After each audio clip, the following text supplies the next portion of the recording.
This is a regularly scheduled meeting of the Fort Myers Beach Local Planning Agency. It's 9 a.m. We're at Diamond Head Beach Resort. And if you would please stand for the invocation and the Pledge of Allegiance. I pledge allegiance to the flag of the United States of America and to the republic for which it stands, one nation, under God, indivisible, with liberty and justice for all. So my invocation this morning is simply to say a word about a friend to this community that we lost this past week, Betty Simpson. I don't think there was anyone who attended more meetings, who participated in more committees, who had a greater impact on this island than Betty, and always with a smile and her charming personality.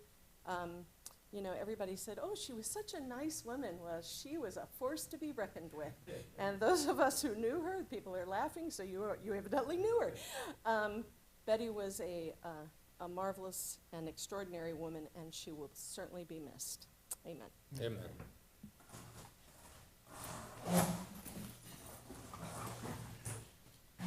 Members of the LPA, if I could have an excused absence for Jane Plummer. So moved. Second. Thank you, gentlemen. Any objection to that motion? Hearing none, Jane is excused. And could we have a motion to accept Mr. Suddeth remotely? So moved. Thank you, John. Second. And a second from Doug. Any objection to that motion? It's nice to see you, Don. Can you hear us, Don? Hello? He's frozen. He's resting. Froze. Okay, well, when he's with us, he's with us.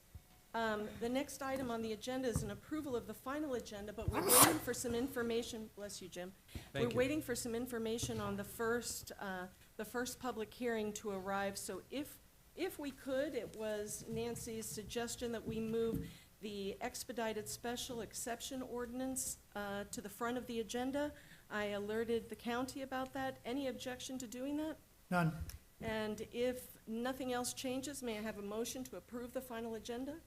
So moved. Second. Jim, thank you, Jim. Any objection to the motion? Motion carries unanimously.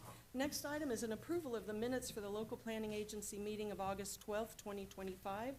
May I have a motion to accept them as distributed or with any corrections or additions? I move to accept. Thank you, Doug. Second. Thank you, Jim. Any objection to the motion? Motion carries unanimously. So we'll move to item 8, the administrative agenda. This is the expedited. Public comment? No. I told you I was in a mood this morning. Is there any public comment on anything that is not on our agenda this morning? Anything you'd just like to say? Anyone? Hi, Ollie. Hearing none, we'll close the public comment and we'll move to item A of the administrative agenda, which is the expedited special exception ordinance, and I'll read the title. An ordinance of the town of Fort Myers Beach, Florida, amending section 34-232, required hearings of Division 5, public hearings and review of Article 2, zoning procedures of Chapter 34, zoning districts, design standards, and nonconformities, to require only one public hearing before the local planning agency, LPA, for special exceptions that only replace like-for-like structures that were existing prior to a natural disaster event. If the decision by eligible members of the LPA is unanimous and the town clerk does not receive a request for additional public hearing before the town council from anyone, including town staff, within 10 days after the LPA decision, providing for codification, severability, Scrivener's errors, conflicts of law, and an effective date. Did that say it will be final, or it just says? It should be It's final. unanimous and final. Yes. Final should be included in that So title. if I may, Madam Chair, I Please, can Nancy. briefly explain. As you know, in the past, we have, and going forward into the future, you, an LPA as a body, review variances, and it is an expedited process in that if there is no objection within 10 days after you render your decision under certain circumstances, being a unanimous vote, of members who are present and eligible, it becomes final agency action.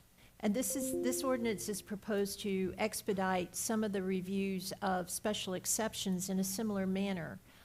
It is a very narrow category of special exceptions that would follow this process. It is only those that are to replace a lawful and permitted structure in the EC zoning district that was in effect prior to a natural disaster. That is the policy intent. In order to make that happen, we would have to have the ordinance approved by the town council following 2 readings based on your recommendation for approval and consistency with the comp plan. Okay, thank you very much, Nancy. Any questions from the board for Nancy on this process? None? Hi, Don, can you hear us? We can't hear you, though. Okay, but you hear us. He's signaling thumbs up. Very good. All right, we'll open the public comment on this. Does anybody have anything to comment on this process?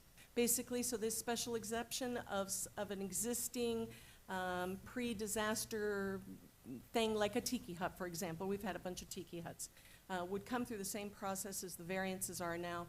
The LPA would hear the case. If it's a unanimous vote of the LPA and no one challenges that decision within 10 days, it would be a final decision. Okay? All right, so public comment is closed. Any discussion on this? If not, may I have a motion to send this on? I will move approval of the expedited special exception ordinance. Is there a second for that? Second. Thank you. Any discussion on this or any Only questions? to add one comment, if I may, Madam Chair. Please, Jim. Nancy, thank you for pushing these things through. I talked about this last LPA meeting, about expediting some of these kind of administrative things. This is exactly the direction we ought to be going, so the public and us and other ones' time's used wisely. Appreciate your approach to this and making it happen. Thank you. Thank you. Okay, there's a motion and a second. May I hear any other discussion? And hearing none, your vote, Jim? Aye. Jim? Aye. Don? Aye. We still can't hear you, but I saw you say aye. John? Aye. Doug? Aye. And yes, so that passes unanimously. We still do not have the information we need for that first case. He's on his way 4 minutes ago. He's on his way 4 minutes ago. Okay, so, Madam Chair, would you like to do B then and before A, since it's the same petitioner? yes, and we don't need any additional, very good idea, Jim, thank you. Okay, so we're gonna move to item B, which is a special exception. This is SEZ 202-50217 for 5058 Estero Boulevard, Bowditch Park.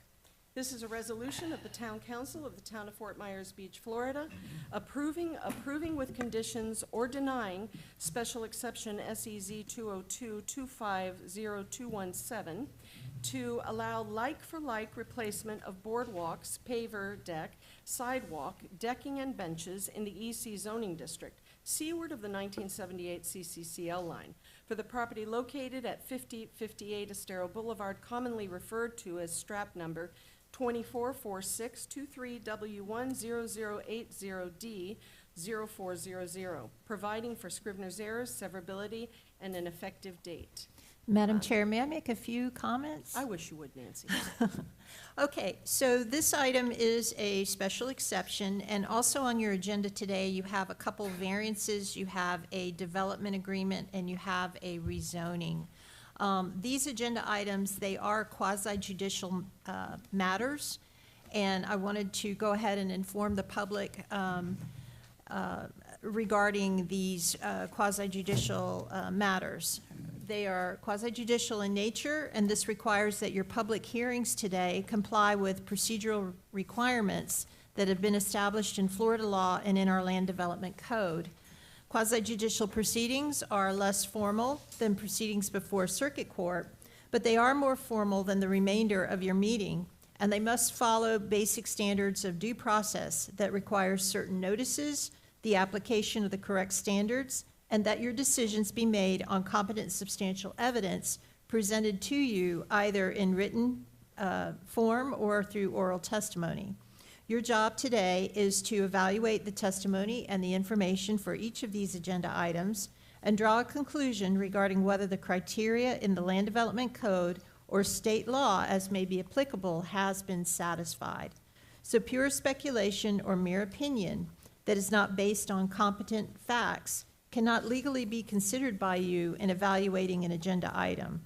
Testimony by professionals who have been qualified as experts in a particular area has been considered competent evidence by Florida courts, as well as testimony by neighbors and residents who have fact-based information such as minutes, surveys, engineering reports, or testimony that is based on their personal information. So members of the public, if you intend to speak on any of these agenda items, please keep my comments in mind. And when you come forward, state your name clearly for the record and whether or not you have been sworn in. As stated previously, we do have some variances on the agenda, and a unanimous decision by eligible voting members of the LPA to approve that variance will constitute final agency action, subject to a request by anyone for an additional hearing or review of the matter by the town council if that request is made for within 10 days to the town clerk.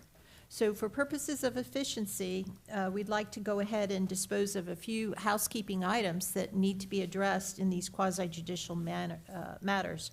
First, I need to ask the town clerk, have all the agenda items been properly noticed? Yes, they have been. Thank you.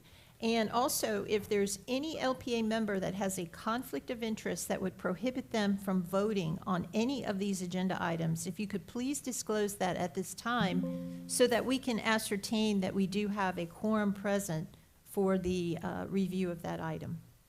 Does anyone have any conflicts on any of the cases that will be before us today? No, ma'am. conflict. No, ma'am. No. Thank Dawn? you. Oops. No. Okay, so we have a full group of decision makers today. The next, we need to swear in any witnesses or individuals who will be giving testimony today. If there's anyone present, please stand. This is for any of the cases. If you're here to talk about anything that's coming before us today, this is your time to stand up and be sworn in. Quite a number. The clerk will now administer the oath. If you'll all raise your right hand. Do you solemnly swear or affirm that the testimony that you're about to give is the truth, the whole truth, and nothing but the truth? I attest. Okay, all parties have been sworn. Thank you, everyone. So, Madam Chair, you've called the first item for review, the special exception. I think at this point, we're going to go into ex parte disclosures. Thank you, Nancy. Dawn, any ex parte disclosures for the Bowditch case? No, none. Okay, we've got to have some sound from you at some point, I'm hoping, because sign language isn't going to work. Okay, he's indicating that there are no ex parte. John, how about you? None. Jim? I did receive an email regarding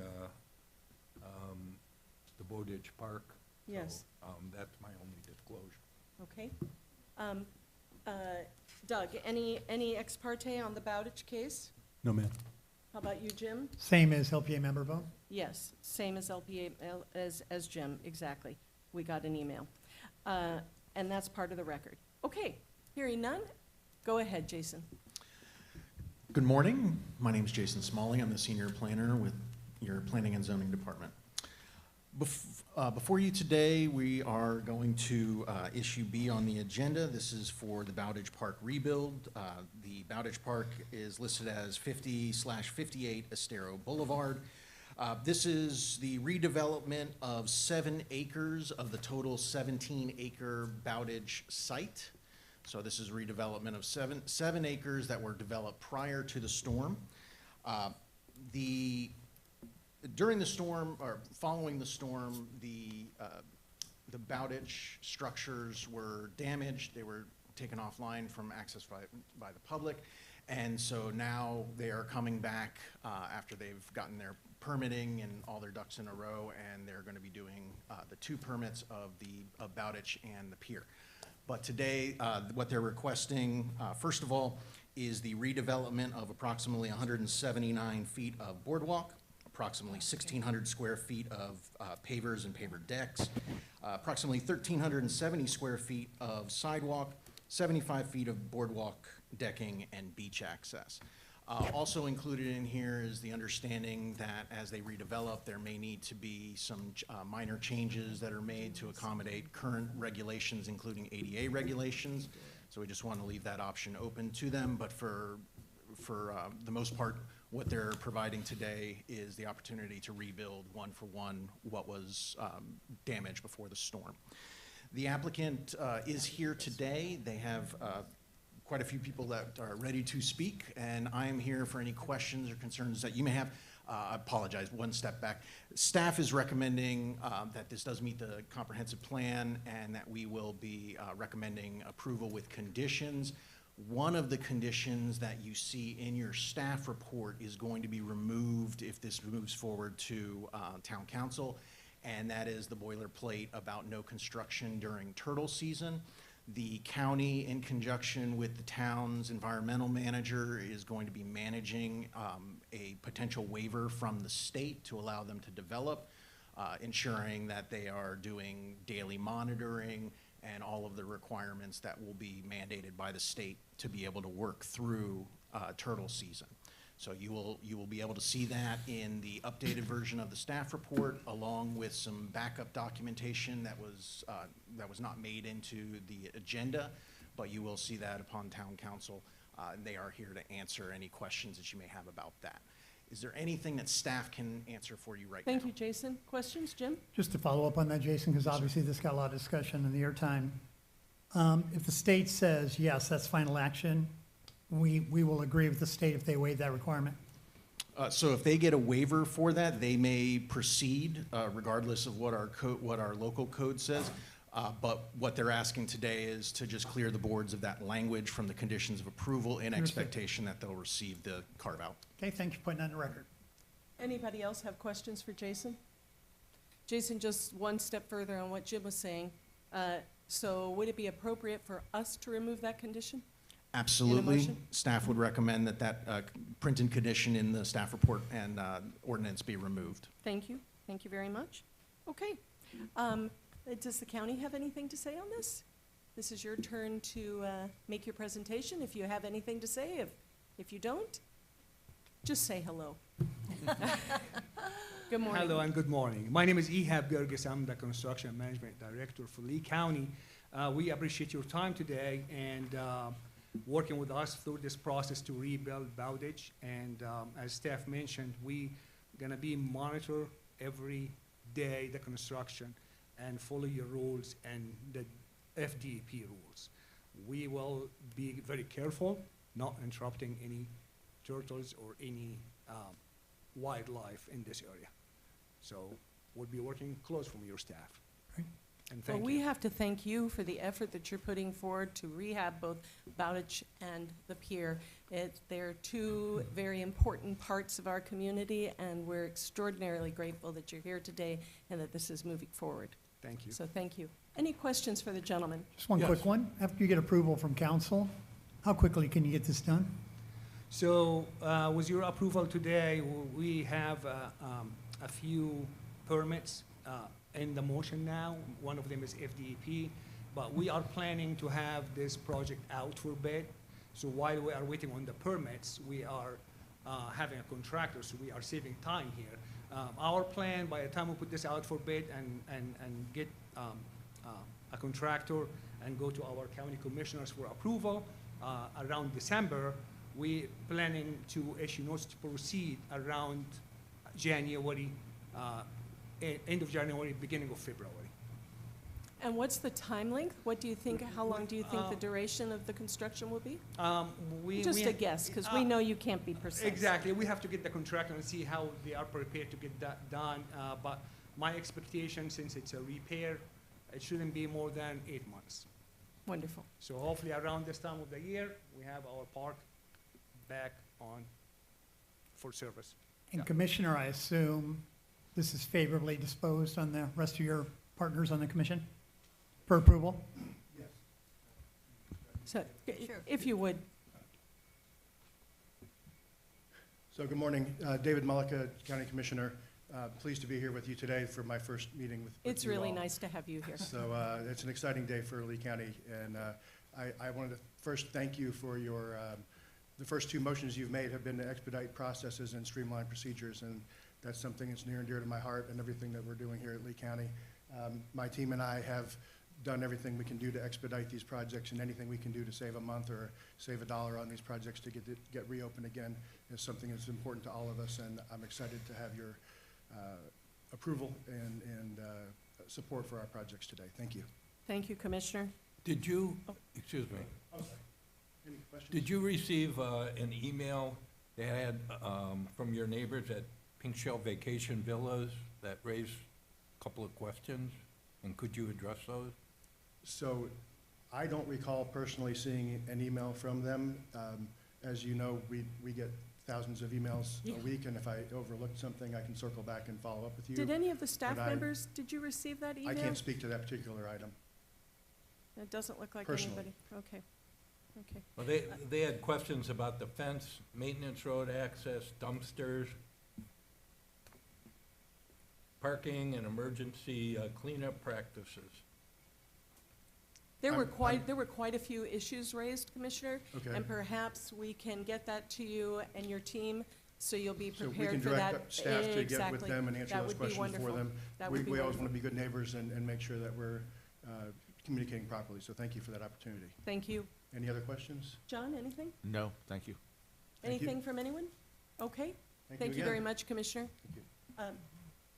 Here, would you like the copy? Commissioner, would you like to have this? Sure. Okay, is there anybody else who would like to speak on this case?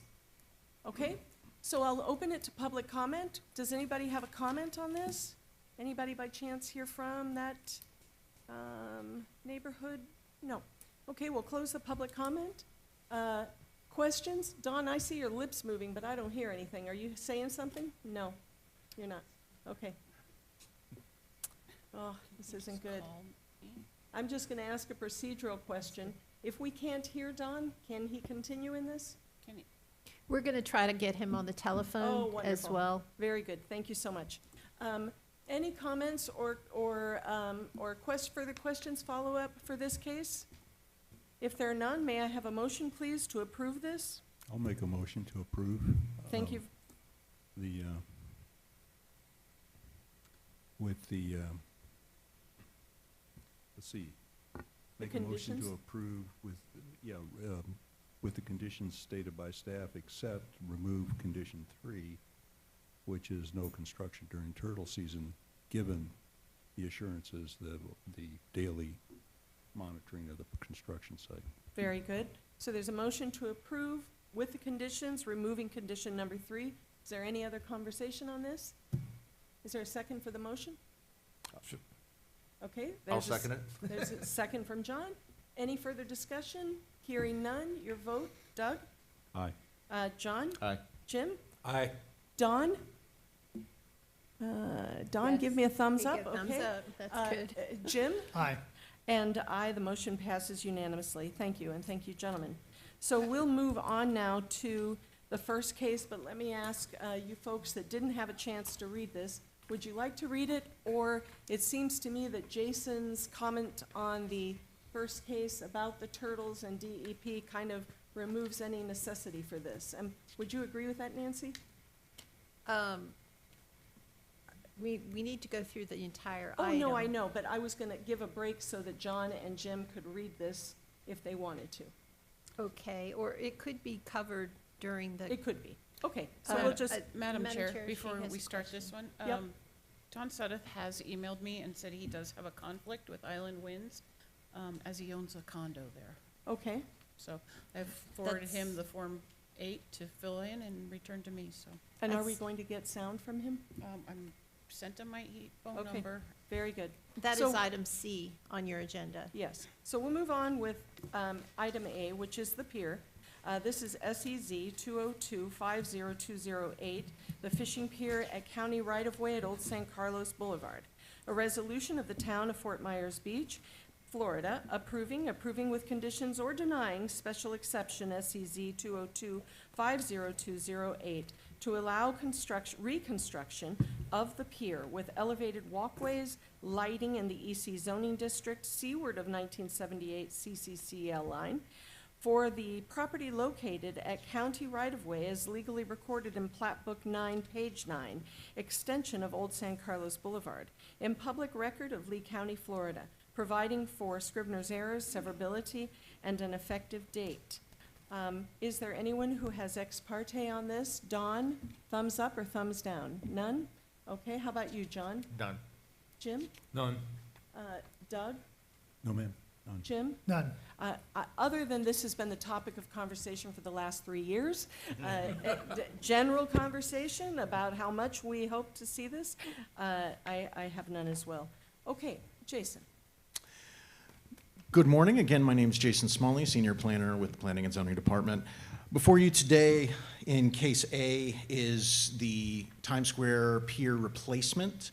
So the pier was originally built in 1991 and suffered catastrophic damage following Hurricane Ian.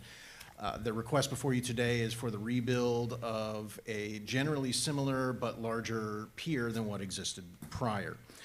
Before you today is the request to redevelop approximately 16,000 square feet of pier area. That would allow for the widening of the pier to 12 feet.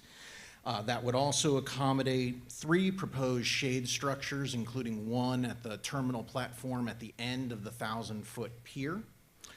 Also included in that would be minor accessories such as allowance for a fish table and lighting. As always, the lighting is going to be controlled by the state's requirements and by local requirements, and that will be monitored by both us and the county during the development process. As was asked for during Bowditch review, the county is requesting the removal of the condition of approval in the staff report. That condition of approval barred development during turtle season, so the same justification is being used that they will be attempting to get a waiver from the state, and provided that they are given that, they will be required to do monitoring, daily monitoring, and that will be the requirement and an expectation from the county that they will make sure that they have their people out there doing that work in conjunction with CHAD and the town's environmental program. Right now, the proposal, just to sort of put it in human terms, they are talking about the replacement of the structures on the pier. They are approximately between 32 and 36 feet above mean high water. That's approximately 12 to 15 feet above the eventual deck height of the pier. So we're talking roughly about 1-story buildings on grade if you were to try and make that comparison to the rest of the island, to the neighborhoods. The applicant is here. They are more than welcome to, or excuse me, more than willing to discuss finer points of this, including the document that was brought to y'all's attention this morning. But staff is also here for any concerns or questions that you may have. I also like to state that the staff does recommend approval of the project with the conditions, provided that we remove the language about the no development during turtle season. Thank you, Jason. Questions for Jason? Anyone? Okay, thank you very much. Madam Chair, Yes. I have Don Suddeth by phone. Don, you can hear us now? Or you can? You've been able to hear, but now we can hear you. Dave Nussbaum said he could hear something as well, so I just want to make sure you know that it might be They're giving you to me. This was not a good idea. Okay. No, All I think right. you're okay if you just put it down. I just It put was it down. picking up. Okay. All right, very good. Thank you, Jason. County?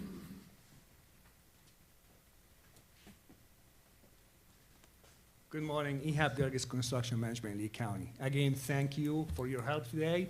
Let me start with the good news. We have FDEP permit for the fishing pier. We are working to get the Corps of Engineers permit, hopefully soon. The best news for today, we have the job out for bid today. So things are moving. We expect hopefully the Corps of Engineer permit, when it comes to us, will issue notice to proceed to the contractor, hopefully early next year. I cannot say exact time because we don't have the Corps of Engineers permit yet, and we expect 12 months of construction. Definitely. How many months did you say? I 12. apologize. 12 months of Yeah, construction. 12 Wow. months of construction. Definitely we will be monitoring the wildlife and turtle season and all these things with your staff and our staff and DEP. The light system, we eliminated having light pools at the end to avoid any wildlife issues. And we're gonna have all the light would be on the posts of the handrail. We also have our consultant, they did a photometric, and that would be submitted to the DEP to make sure the foot candles are the minimum and no interruption to wildlife. So we're taking every precautions we can, and with your help, we'll be able to get the job done. Fantastic. Thank you. Questions for the gentleman? I have a question, if I go may. ahead. What sort of decking are you planning for the pier, decking material? So the decking will be the same decking we are using, the composed material. That it's really very durable and low maintenance that we have been using in all our boardwalks. Thank you. John? I just had a quick chance to read through the DEP, and I understand, reading through it, it includes protection of all wildlife, not just turtles. It Right. includes shorebirds, manatees, turbidity monitoring for the water, things that are far beyond just a straight turtle-like restriction, and I Correct. want to appreciate that. Thank you. Correct. Yep. Thank you all. Are you going to have to replace the existing pilings of the pier? Yes, the pilings will be removed because they don't meet today's standards. Sure. Will be better piling system and better material too. Okay. Yeah. Okay. Any further I have a questions? follow-up. Do we Yes, have an please. opportunity to use the waste from the existing pier as any sort of fish habitat or artificial reef system? We can look into that with our natural resources department and the contractor. We will look into that. Great, thank you. Yeah. Yeah. That would be an interesting note for you to add at the council meeting, if possible, just because I think that's something, that topic has come up several times. Right. Yeah, well, we did this many times before in county projects, Sure. like the old Sanibel Bridge. Exactly. We took all the concrete and Yep. used it. Yep. So Edison Bridge, yeah. it's a process we do in Lee County, and we will look into that. Thank you so much. Yep. Any other questions? Commissioner, would you like to add anything? Please. So again, thank you again for the opportunity to speak with you and show my support for this project. I'm so excited for this moment today. The day I got sworn in to office, the first question I had for staff was, bring me everything there is to know about the Fort Myers Beach Pier so we can do everything we can to expedite this project. And I want to compliment them for their outstanding efforts and our engineering support on this and coordination with the state and federal agencies on this.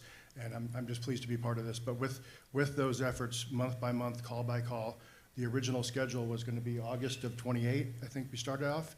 And you just heard somebody say, this guy right here, say January of '27. So almost a year and a half, 30% schedule adjustment from the beginning efforts where we were a year ago. So I'm really proud of that effort, and I want to compliment everybody. This is the landmark, a Chamber of Commerce postcard for Lee County, and I can't wait to see it reopened again. So Neither thank can you for we. your support. Thank you, questions? sir. Any Um, questions for the commissioner? Just got a comment, Jim. if I may, Commissioner. First of all, thank you for your personal efforts on this. I also like to recognize you and our team for working together. I know there was a group that put an enormous amount of effort in bringing recommendations and designs, traveling the East Coast to pick up examples of how we can be best in class when this is built. I know Councilor Woodson has carried a lot of the water on this to the commission and amplified how much we'd like to see this happen as a priority because it's good for everybody. Yes. My point of bringing that up is you listened, you reacted, you did exactly what you said you would do, which is bring this forward quickly to us. And today's proof these things can happen if we work together, and you were a big part of that, working with Well- our team, and I thank you for doing that. I will tell you, there's no other job I've ever had that's more of a team sport than the one I have right now. So you can't do anything by yourself. You can only do it with your team. And I want to compliment the town and their staff and their efforts and all the public input and the community outreach on this project. it's going to be the best it can be because everybody helped. And thank you to the council and the mayor and everyone else that was a valuable part of this teamwork. Thank you. Thank you, Commissioner. Okay. Yes, sir, please. Minor correction here. When How minor? I don't want to hear any bad news now. I don't know. How minor? I'm sorry, because you asked me about the deck material. So the deck material has been changed to concrete because it's easier to maintain and easier to install. So I just want to make this correction because I misspoke a few minutes ago. Thank you. I think that's a wise decision, frankly. Okay, thank you. Thank you. All right, that didn't upset me, so that's all right. Okay. Okay. We'll open the public comment. Anybody want to make any comments on the Pier case? Hearing I none? think Dave Nussbaum wanted to, Really? is what I understood from, Dave? Dave Nussbaum? Yes, Did you want to add public comment to the Pier case? no. Okay, thank you very stand much. corrected. Thank you, Dave. Thank you. Well, Microphone, we're glad to have you up there in the box. Okay, so public comment is now closed. Any further discussion from the board? Or hearing none? Could we have a motion, please, to approve special exception SEZ 202-50208, removing the turtle condition? So moved. Second. Thank you. Do we need to say removing the turtle condition contingent upon DEP's permit, Jason or Nancy? That Or would do be we- preferable, yes. Okay, I think the Jim? intent. You want Amended to? a motion accordingly? Okay, and the second? Second Okay, amended. very good. Any discussion on the motion? Hearing none, your vote, Jim? Aye, aye. Jim? Aye. John? Very much aye. Don in the box, good, aye. How about you, Doug? Aye. Yippee. Thank you, gentlemen, so very much. Bravo. And thank you for all your, and just as a note, thank you to your predecessor as well, Commissioner Sandelli. He's a big fan of yours, and he was a great champion, and he continues to be at Fort Myers Beach as well. So thank you all for being here today. We really do appreciate it. Thank you. Thank you so much. I know you have busy days, so don't feel like you have to stay. See you later. Super nice to meet you. Thanks for being here. Next item on the agenda is SEZ, another special exception for SEZ 202-50116 for 6612 Estero Boulevard. This is the Island Winds Condominium Association. Dave, you're standing by, I see you. This is a resolution of the Town Council of the Town of Fort Myers Beach, Florida. They're more excited than we are. Tequila. Of the Town of Fort Myers Beach, Florida, approving with conditions or denying special exception SEZ 202-50116 to allow like-for-like replacement of a tiki hut in the EC zoning district seaward of the 1978 CCCL line for the property located at 6612 Estero Boulevard, providing for Scribner's errors, severability, and effective date. Any ex parte, Don? Yes. I believe that Mr. Sedith, you're also declaring a conflict on this one. Right. I own a condo there. You have a condo, and so you have a conflict of interest, so you'll be abstaining from the vote on this case. Yes. Very good, thank you. John, any No. ex parte? Jim? No ex parte. How about you, Doug? No, ma'am. Jim? None here. And I have none. Thank you very much. Jason? Again, Jason Smalley with the Town's Planning and Zoning Department. So before you today, as was mentioned, is a request by the Island Winds Condominium associated at 6612 Estero Boulevard for the redevelopment of a single tiki hut that is going to be proposed seaward of the 1978 CCCL line. The triple CL? I like that. The triple CL, okay. Rolls off the tongue. It does.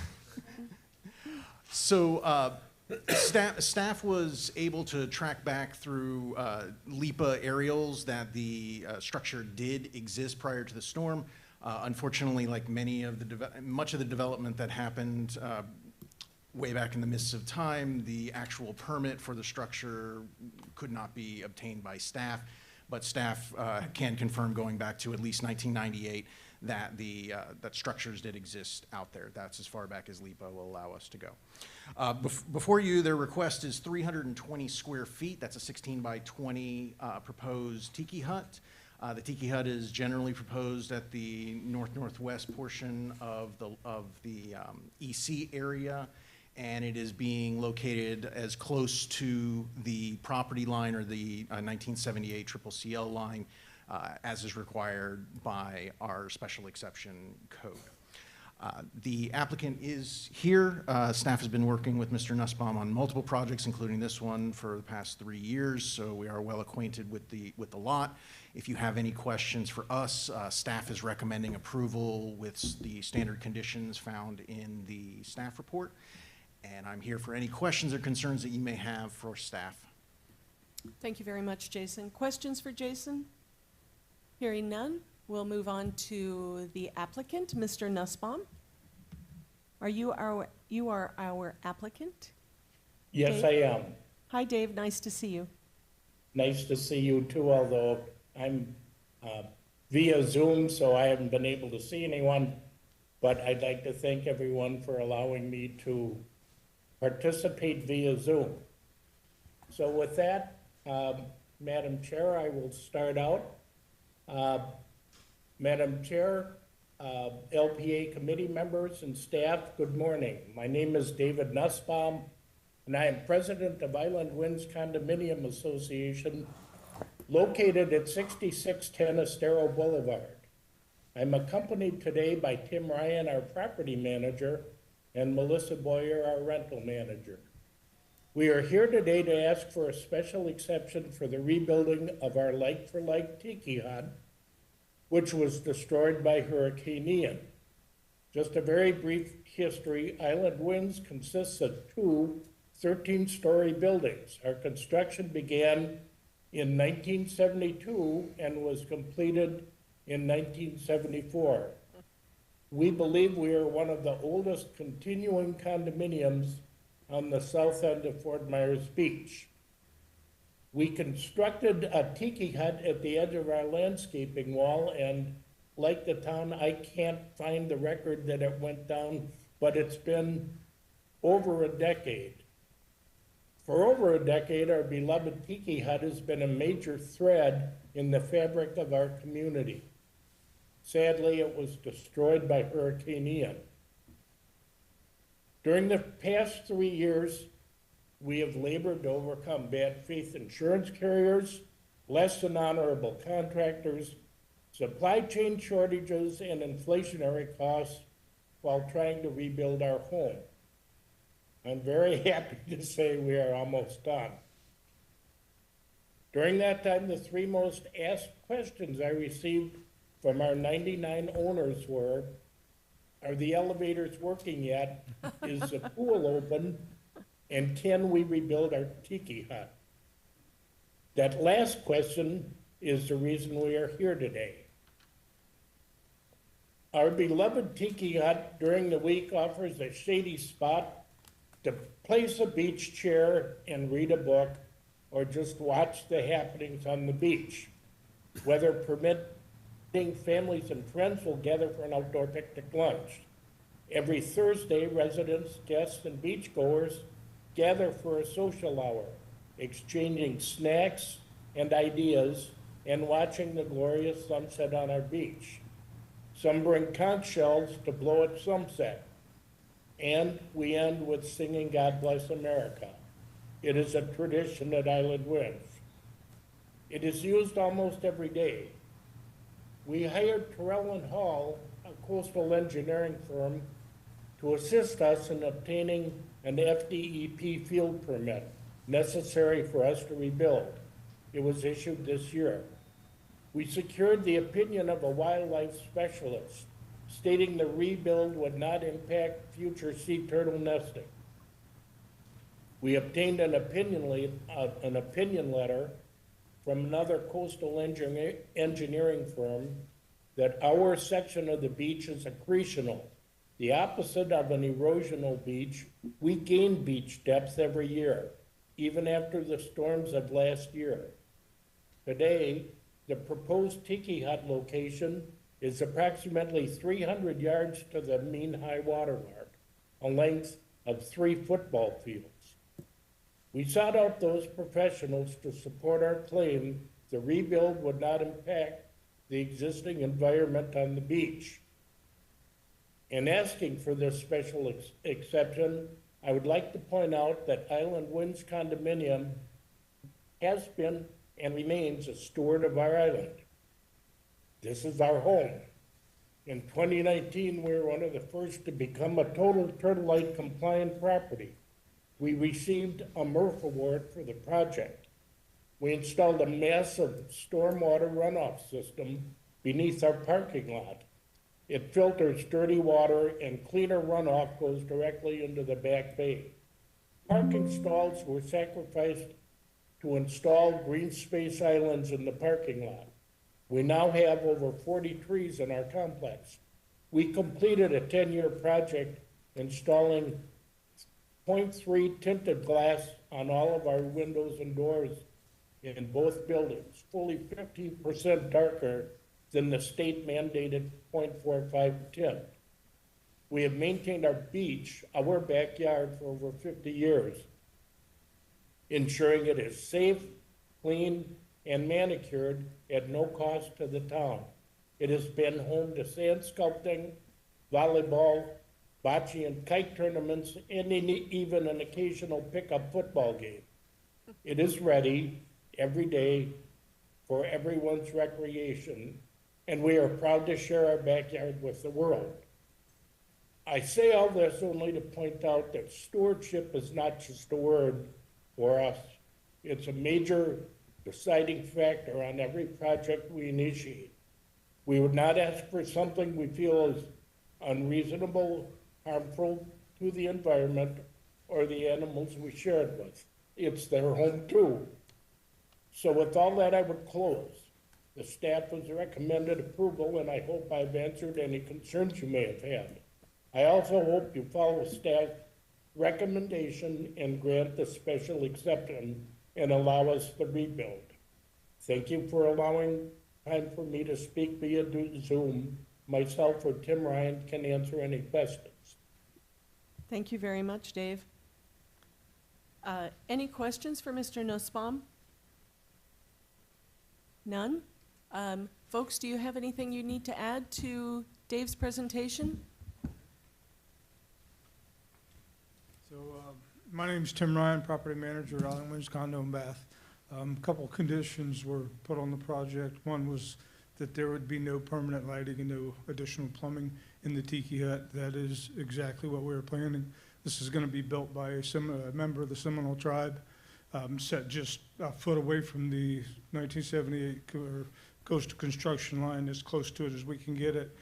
It's just basically for use for our owners, beach guests. I know some of our neighboring properties, some of their guests use it for a shady spot to wait until the beach chair service that's out on the beach comes up, and we'll escort some of the guests out towards the beach, because the beach in front of Island Winds is literally 300 yards. I mean, it's a long walk out there. My wife and I really have to think about it before we make that decision to walk out there, because all the stuff you have to take, you carry out, and it's easy to carry out, but then you have to carry it back. So we are a long ways away from the water, and honestly, we got with Terrell Hall, and they gave us a letter. If you guys would like to see a copy of it, I have a copy for each one of you, that basically states that they feel it'll have no impact on the future nesting of sea turtles.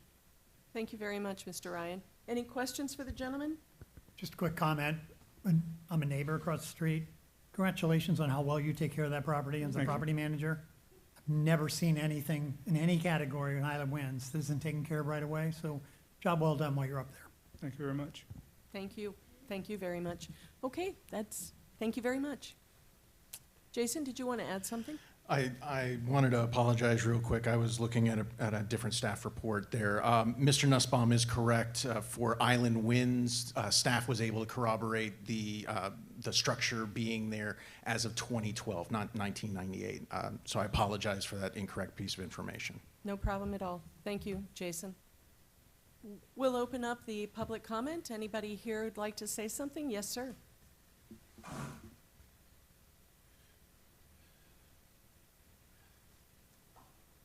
Good morning. Good morning. My name is Chip Fost. I'm the general manager at the Hilton Sea Watch on the Beach property, which is directly next to Island Winds. On behalf of the property and the owners at Sea Watch, we fully support the restoration of the Tiki Hut. Thank you for being here. We appreciate that. You're very welcome. Thank you. Anybody else wish to speak? Seeing none, we'll close the public comment. Is there any further follow-up from the board? Any questions you'd like to ask of Mr. Nussbaum or Mr. Ryan or the staff? Hearing none, may I have a motion to approve this special exception? I'll make a move to approve the resolution SEZ 202-50116, 6612 Estero Boulevard, Island Winds Condominium to rebuild their tiki. Thank you, John. Is there a second for that motion? That's including the staff conditions? Including the staff conditions. Thank you, Jim. I'll second the motion. Okay, so there's a motion and a second. Is there any further discussion on this? Your vote, John? Aye. I'm an aye. Jim? Aye. Don Sudduth abstains. He has a conflict. Doug? Aye. Jim? Aye. And the motion passes unanimously. Thank you all very much. And Dave and Tim and all of you, I agree with Jim. I mean, your property is probably a true example of how people can get things done when they're organized and they have a good team leader. Congratulations, Dave. All right. Thank you very much. Thank you. You're on to the town council. You're approved. Thank you all. Next item is, anybody need to take a break? Are you good? Keep going? Okay. VAR 202-40302. This is for 435 Madison Court. This is a resolution of the Fort Myers Beach Local Planning Agency approving with conditions or denying variance 202-40302, requesting 1, a variance from Land Development Code Section 34, Table 34-3, to allow a 19.5-foot setback where a 25-foot setback is required, and 2, a variance from Land Development Code Section 34-1174D, 1A, to allow an accessory structure setback of 3.2 feet where a 5-foot setback is required for the property located at 435 Madison Court, generally referred to as strap number 244623W10060D025F in Fort Myers Beach, and providing for other clarifications as necessary, providing for conflicts of law, Scrivener's errors, severability, and providing for an effective date. Any ex parte, Jim? None. How about you, Doug? No, ma'am. I have none. Jim? None. John? None. Anything from you, Don? No conflict. Thank you very much. Okay, we'll begin. Jason Green. Good morning, Jason Green, Community Development. I'm picking up some of these staff reports, so bear with me with some of this. I'll try to answer your questions. They were prepared by other staff, but we'll close this out with you here. Thank you, Jason. Yeah, no problem. As you mentioned, there's two variances that being requested. The 19.5-foot setback where a 25-foot setback is required. And then the second one being accessory structure setback of 3.2 feet where a 5 feet setback is required. The issue essentially arose due to problems with the original contractor from the home and an incorrect property boundary survey. The home and pool were constructed with setbacks measured to the seawall and not the rear property line as required. And through the post-construction as-built and other processes, it was revealed that that measurement was obviously incorrect. The seawall essentially is was built 5.5 feet beyond the property line into the canal. That's actually happened several times throughout the town, and this is where we end up with that situation. Usually we like to catch that before the construction. Yes. But anyway, so that's where that measurement difference comes from the setback, because it was measured from the seawall with the assumption that the seawall was on the property line, it seems like, rather than from where the actual seawall was. There's approximately 440 square feet of area between the rear platted out lot boundary and the existing seawall. It's not of adequate size to support additional improvements. Access to the property will remain via the constructed kind of U-shaped driveway off Madison Court. leading to a two-car garage and golf cart garage with no access from the rear. The principal structure will continue to be located 25 feet from the existing seawall. And staff has mentioned here that visually it'll look consistent with most of the other homes down that canal. It just will not be consistent with town regulations, therefore that's why we're here today. There are letters of no objection have been secured from the adjacent neighbors on Madison Court and across the canal on Denora Boulevard. So based on the findings and conclusions required by LDC section 34-87, staff has reviewed this application for relief from the two LDC section 34, table 34-3, to allow a 19.5 foot setback, rear setback, where a 25 foot setback is required, and two LDC section 1174D1 is to allow an accessory structure setback of 3.2 feet where 5 feet is required, and found that the request complies with LDC section 34-87, and therefore staff has recommended approval with conditions. They're pretty standard conditions. Thank you very So if much, you have any Jason. questions. Any questions for Jason? I have a question, Jason. So I recall that in our ordinances, we have setbacks from water body as well as setbacks from property lines. Okay. And I do know. And seawalls. And seawalls. Yes. And I know that there are obviously examples like this where the property has been extended into the canals, and there are other examples where that's actually been taken from it, and the property line is, inside the canal wall. Does it make sense to have, obviously, for any new seawalls that are going in, we want them to, Right. meet the property lines, but how prevalent is this as a problem, and is it something that perhaps we should, for existing seawalls, decide that perhaps the water body or seawall would be the correct line for existing properties? Right. So that's a very good, complicated issue. I don't know if you recall but several years ago, we went through an exercise on Denora, actually, in that canal, which seems to be more prevalent than some. That's a general statement. I don't know if that's true. But there's been several instances of seawalls being into that canal specifically. There was a gentleman that had a seawall, I think it was 12 feet into the canal. So there's a couple challenges there. One, anyway, the exercise that we went through was everybody on that street was notified, asked if they wanted to participate in an assessment and all this other stuff, and we would resurvey and dedicate those areas back to the property owners and so on. The problem was every lot almost was a different amount. Some were 2 feet, some were 12 feet, and so it was very inconsistent of how that got done. And that process, basically nobody signed the form. I think the guy that had the issue with the setback is the only one that signed the form to say we wanted to do that. Everybody else was like, no, we don't want to mess with it. So that's one issue. We've done that kind of process to see. That didn't work then. The second part to that is the thought process is as you replace your seawall, it should be permitted in the correct place. But that also creates challenges with adjacent neighbors in the differences between what happens there. If you have a 10-foot projected out into the canal and your neighbor resets their seawall, that gap, what does that do, right? So it's a pretty complicated question. There's a lot of seawalls that are probably due for replacement. Chad's not here at the moment, but I think we're trying to address it on a case-by-case as we can. And this is one of those, right? So the variance runs with the structure, not the land. And so therefore, if the structure goes away at some point and they're redoing the seawall, then we can correct some of that.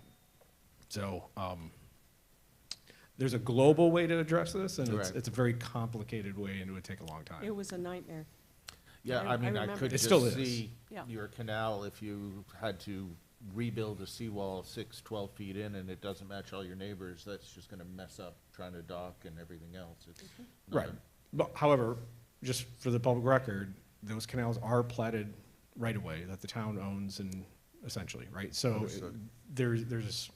it's kind of like a driveway, right? Your seawall and all that, docks and all that are kind of like a driveway. It's getting you access to that right of way, but the town owns it. Well, in this case, it's been filled in or the seawall has been put the wrong place.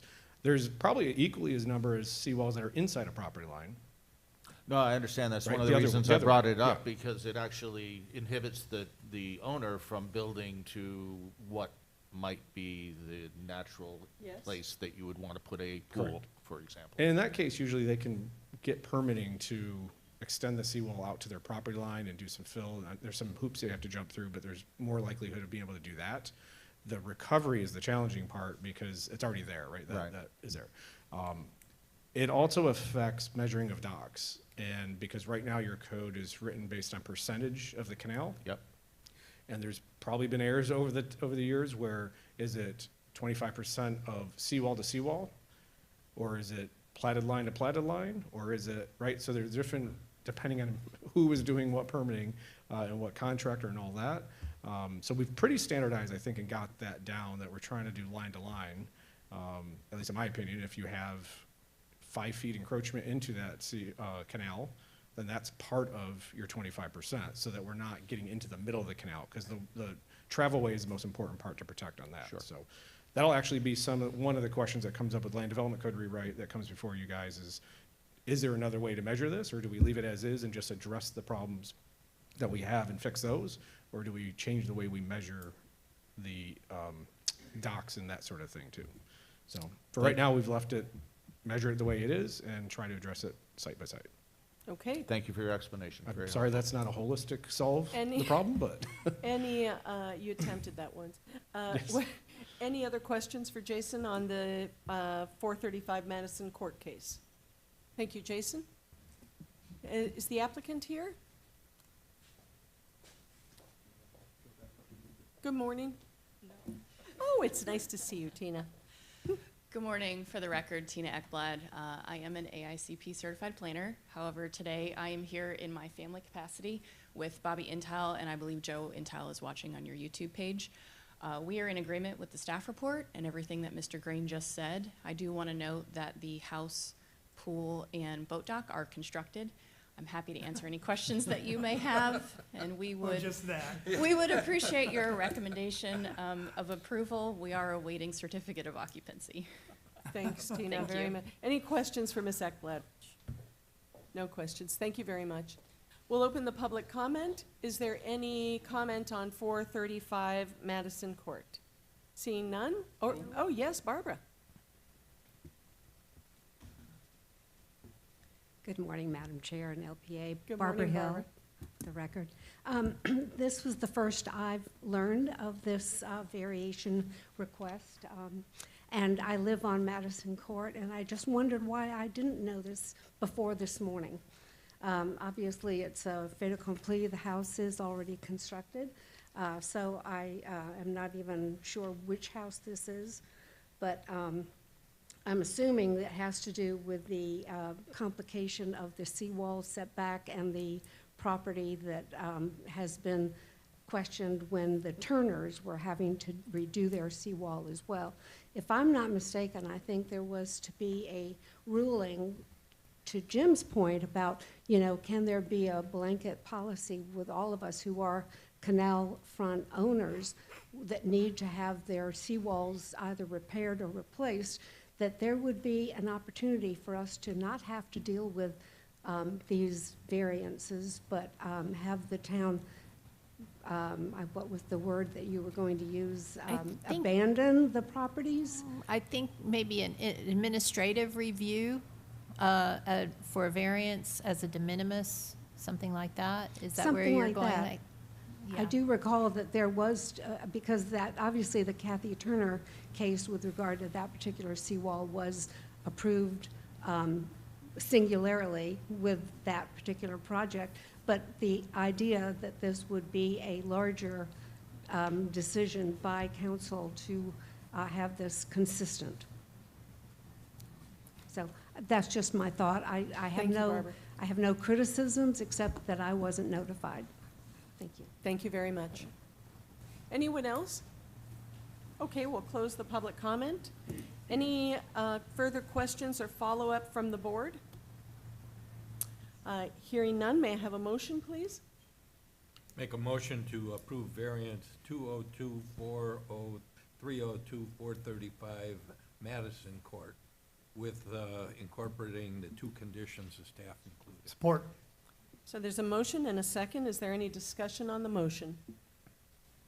Hearing none, your vote, Jim? Aye. Jim? Aye. Doug? Aye. Don? Aye. John? Aye. Aye. Motion carries unanimously. Nice to see you. Thank you very much.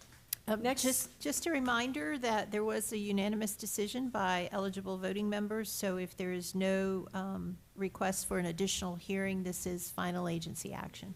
Thank you, Nancy. The next item on our agenda is another variance, VAR 202-50177. This is for 101 Gulf Drive.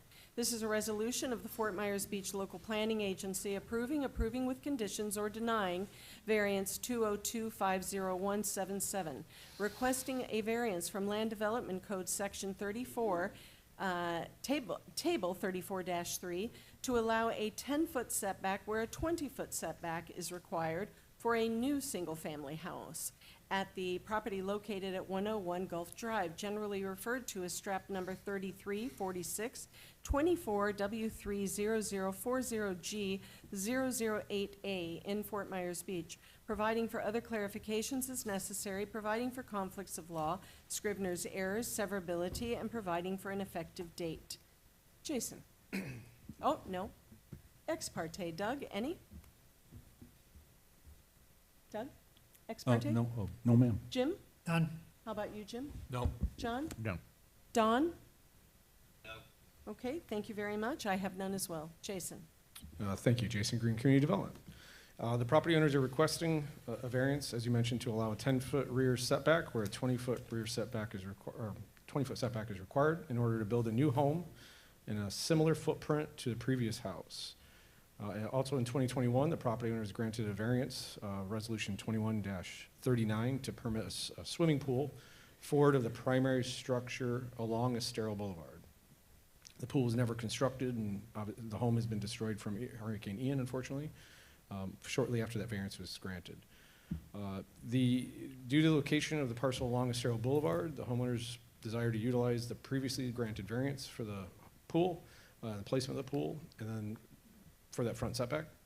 The previous home had approximately a 10-foot rear setback, which means the only place for that pool will be forward of the house. The new home is being proposed in the same footprint of the previous home, although it is much larger. The new home has 2 living levels with 4 bedrooms, where the prior home had 1 living level and 3 bedrooms. The new home appears to be much larger than the previous one, although their exact square footage was not provided.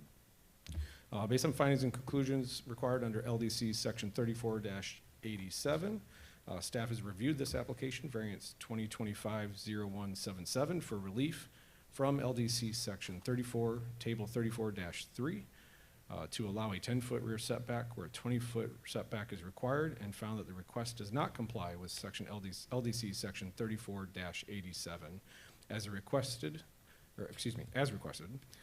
because it is a design choice by the applicant, is not a de minimis difference. However, if the variance is granted, the variance is unlikely to be injurious to the surrounding properties. Therefore, staff recommends denial of variance 2025-0177 to reduce a rear setback for a new single-family home. And your staff report includes some conditions of approval if you do choose to find those findings and conditions different than staff has. Thank you, Jason. Questions for Mr. Green? Any? Okay, thank you. Do we have the applicant here? Good morning. Good morning. My name is Rick Dobbs. I'm from Overland Park, Kansas. My wife of 40 years, Becky Dobbs. Congratulations and nice to meet you. Yeah, thank you. We were here a couple of years ago, 3 years ago, I guess, 4 years ago, for the pool variance, and we participated in the town council meeting at that time. We are wanting to make this our primary residence, where before it was a rental. And we had spent $200,000 doing a remodel, which finished Saturday before the storm on Wednesday. Ugh. So, take a breath. We all know how that feels. Oh, for God's sakes. Oh. Sure do. Yeah. So we watched it from 1,000 miles away, but our next door neighbor lived right through it. and he escaped to the third floor of a condo in mid-morning. And you guys who are here know what mid-morning was like. Yep. And so we tried to get on the island a couple days later. Got kicked off. Couldn't get on. You know how that was. A week later, we came back from Kansas again. And we just searched for their jewelry. We weren't looking for our stuff. We didn't own anything. We just were looking for Kathy and Steve's stuff. That was nice of you. And did you guys know that Pyrex is indestructible? Yes, yes. We should build our houses in Pyrex because we found 1970s and 1980s and Pyrex of today. We could tell that because we owned our parents' Pyrex, and we knew that Pyrex had been around a long time, but my goodness, you guys, we should build our homes out of Pyrex. Sorry, I digress. We're trying to come back for this rear variance because if you've seen our lot, we're on the big curve. Yes. Some people call it something else, but I won't mention, but it's the big curve there, right across the street from Church of Ascension. Our new home will be a beautiful on-look to the new church that's being built, if you've seen their plans. Our home will have a nice view of our pool that we got the variance for onto the Church of Ascension, new building, new church. We're not Catholic, but we may begin to go because it's so convenient right there. Our current state is, since the disaster, we've been coming down here 2 or 3 times a year. Now we stay at the Diamond Head. We've been staying off island, but now we stay on island so we can eat at Mom's and go to Dixie Fish.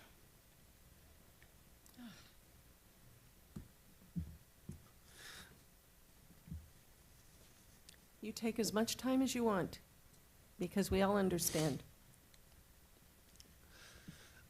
We're using a local architect, John Garzi. We got Property Medic who did our remodel. They're going to build this new home. And we just like your consideration. Thank you, Mr. Dobbs. We're happy to have you here. Very happy to have you here. Okay. Were there any questions for the gentleman, just by the way? Anybody? Don't worry, nobody's got any questions, because you know they can be mean, these guys. You're all right. We'll open the public comment. Is there anybody who'd like to speak about the Dobbs new home? All right, hearing none. Any further questions for Jason or Mr. Dobbs? Hearing none. Would someone like to make a motion on this case?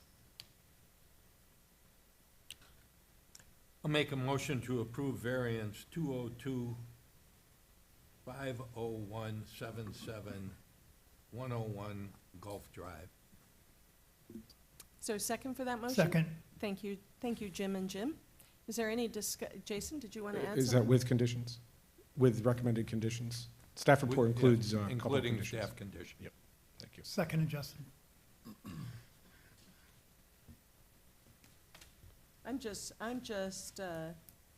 Yes, okay. Mr. Dobbs, are you aware of what the conditions are on this? They're very simple. They're, as a matter of fact, it's kind of boilerplate. Boilerplate. Mhm. Yes, I wouldn't worry about this. Okay. All right. So there's a motion and there's a second. Is there any further discussion on the motion? Hearing none. Your vote, Jim? Aye. Your vote, Jim? Aye. Doug? Aye. Dawn? Aye. John? Aye. Congratulations. Your vote's unanimous, and now you're on to the council. It'll be very nice to have you here full-time. If there's no objection, this will be the last stop. Oh, that's right, that's right. Oh, there's no objection. This will be it for you. Oh, we're very Welcome happy home. about that. Yes, welcome back. Welcome back. Okay. Anybody wish to take a break before we move on to the Baptist Church? May we?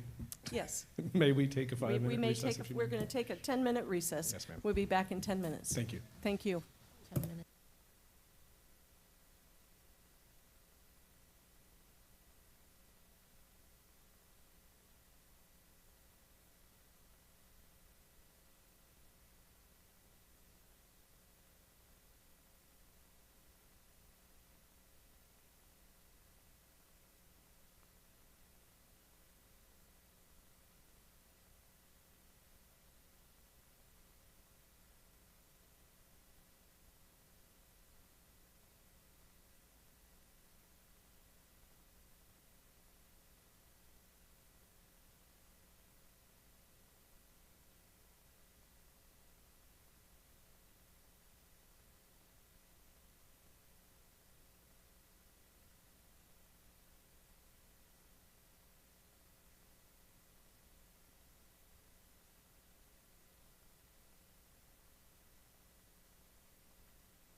Josh. Thank you all so much for that break. We're back now with our next case, which is a development agreement. One, if everybody would take their seats. This is a development agreement for 110, 130, and 134-138 Connecticut Street, the First Baptist Church. This is an ordinance of the town of Fort Myers Beach, Florida, approving or denying a home rule development agreement for the property located at 110, 130 Connecticut Street, Parcel 1, and 134, 138 Connecticut Street, Parcel 2, Fort Myers Beach, Florida. Strap numbers 2946 24W1 001 510010 and 2946 24W1 001 510001A, and owned by First Baptist Church of Fort Myers as authorized by Section 2-100 of the town's Land Development Code, and in compliance with the procedures for application and approval of development agreements with deviations set forth in Resolution Number 24-73, as amended in Resolution 247, for the purpose of redevelopment of the properties to allow a church facility and 12 single-family homes, providing for terms and conditions, including but not limited to the identification of the proposed use of the property, a finding of consistency with the Town of Fort Myers Beach comprehensive plan, commitments and development obligations, deviations needed for development, providing for other clarifications as necessary, providing for conflicts of law, scrivener's errors, severability, and providing for an effective date. Madam Okay. Chair, may I Yeah. make a couple comments? Yes, please, Nancy. So we don't do a lot of these home rule development agreements, so I just wanted to take a moment and talk about the procedure for them. As the chair mentioned, the procedures have been memorialized in Resolution 24-247. And what those procedures entail is primarily a negotiation between the development team on behalf of the property owner as well as with staff. Once there is pretty close to agreement on a document containing the terms and conditions for the proposed development project, that is brought forward to you. And your job, the public hearing is held before you. Your responsibility is to issue a recommendation for approval with conditions, or denial. And thereafter, the town council will review it with additional public hearings. Thank you very much, Nancy. Okay, let's hear the staff report. I'll be brief, so the Oh, applicant. ex parte. I'm sorry, Excuse yes. me. Jim. Yes, I had a conversation with Jonathan Thomas via phone. He's from S.A. Collins. He's with the developer. Just to understand the background and the process they've been through. How about you, Doug? None. Jim? I think we all received an email regarding this property. That was my only ex parte. John? I read Jim's copy of the email. Okay. Don, do you have any ex parte on this case? I don't know if you guys can hear me. We can hear you just fine. Perfect. Awesome. Oh, Wow. look, he's That's loud over the speaker. He's not even on the phone anymore. Well, No, that's it was disconnected, but, I don't know, this is weird because it's the same mic I had on earlier. So anyway, Well, good news. Thanks. Well, that's fantastic. Madam Chair, there was reference to an email. Could someone be a little more specific as to who the email was from? Jim? The email was from Amy. She Oh, forwarded it to us. I'm sorry. That's for Amy. Okay. It's from, all right, let me get my. It was an email with respect to the neighboring, I think. Yes, I have to amend I do now recall seeing that email, yes. and I did look it over. Yeah, Stephen Jean Guzzi, Yeah, Stephen G-U-Z-Y. Jean Guzzi. Okay, thank you. Just for the record. Just for the record, yes. So I had a very brief conversation with Butch Kritzer, and I had a more in-depth conversation with Sean Kritzer regarding this case, just to kind of better understand what they thought the process was, and at one point, I was talking to Sean, he was thinking about appearing by Zoom, but had so many conflicts, so that's my ex parte, aside from the fact that I live in that neighborhood. Okay, Jason. Sure. The next two agenda items are related to each other. Obviously, we'll handle them separately. The property that you mentioned and described before you, 110, 130 Connecticut Street. The portion we're talking about today with the development agreement is, I'll refer to essentially the back portion of the Whole Beach Baptist Church property. The front 2.1 acres will be the next agenda item related to a rezoning of that property. Both pieces, because they have been subdivided by a LDO, was approved for a lot split on that property. Our zone currently is institutional. And so this application with the development agreement is to address the, I guess, the institutional uses type situation for this property. Staff has concerns or had concerns over the intensity of institutional uses, encroaching. It would move essentially the activities of that property from towards the front of Estero to the back towards the neighborhood, which a comp plan has some considerations for that and concerns of encroaching commercial, not commercial, but non-residential intense uses into neighborhoods. But those concerns are more related to if it's developed as the institutional zoning district, whereas through the development agreement process, which is before you today, can help alleviate some of those concerns through development restrictions, limitations on use, density, intensity type of situations, which is what you have in your packet today, is a proposed agreement for that. So I think, having said that, probably the best thing we can do from a staff perspective is go through that agreement, and obviously the applicant can give some more background on what they intend to do. I believe that's the third item in your packet. I believe it's on page 214 Okay. of 294. Yep, and so that's the, I guess it's called draft final at this point, for us to review that. Nancy, I'll defer to you, but I believe the first several whereases are the introduction description of it. That is correct. And I believe once you get to the findings around page 2 into page 3 is where you have item number 4, proposed development and use of the property is where those start. So these are the development standards, limitations on uses, building heights, all that sort of thing related to the site under this development agreement. So kind of like if you were doing a PD, so to speak, with deviations and that sort of thing. The document itself, staff has found it to be sufficient as far as the submittal of what they provided.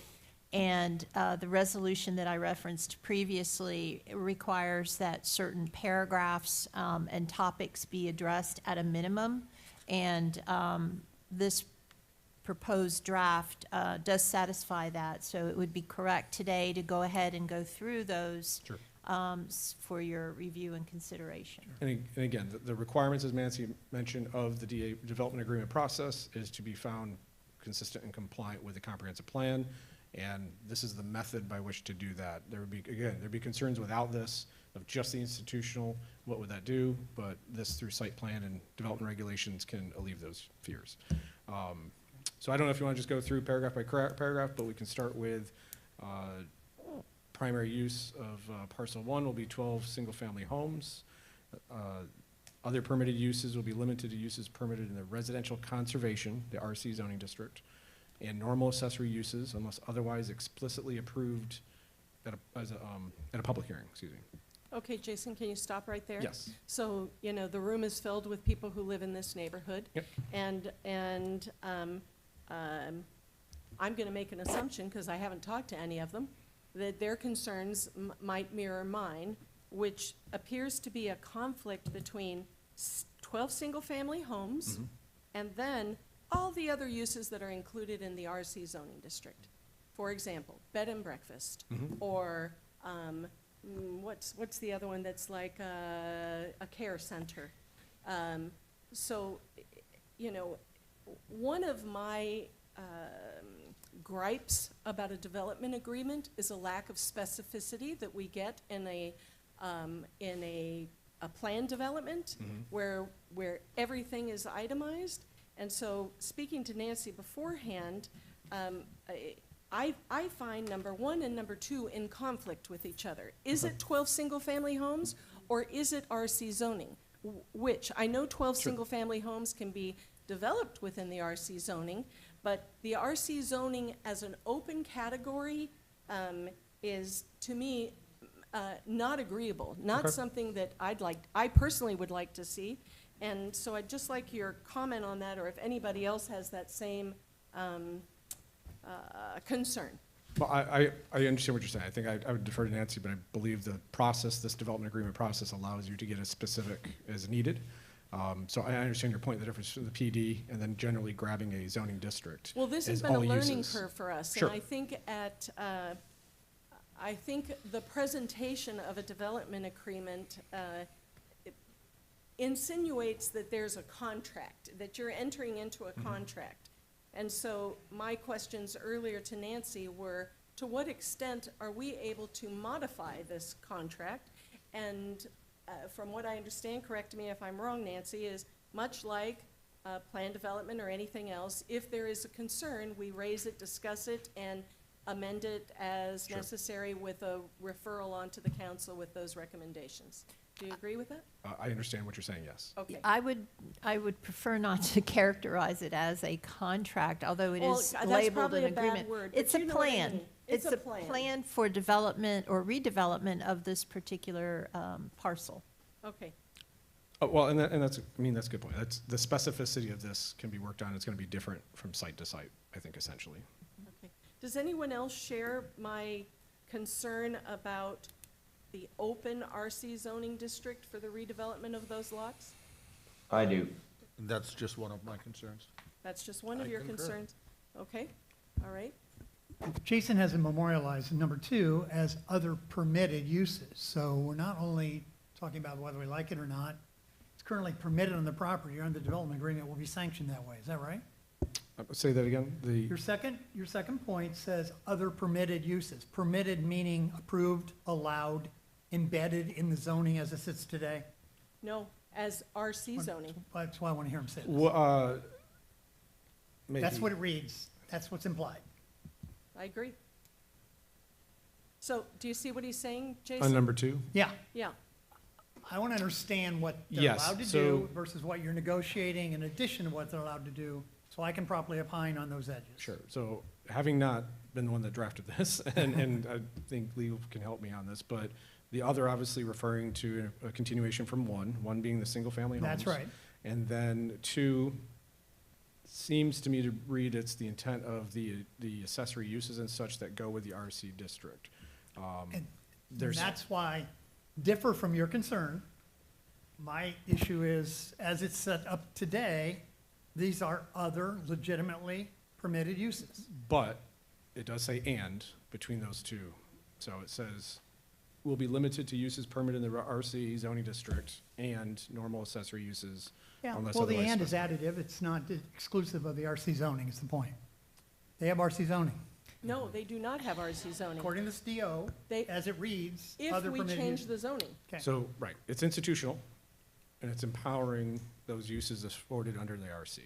So the Foundational for our conversation. So the uses of, as of right, based on this document, would be residential for the single-family homes, as well as the uses that are in residential conservation. Which I think is Yeah, what there you are. the chair is. If the zoning is changed.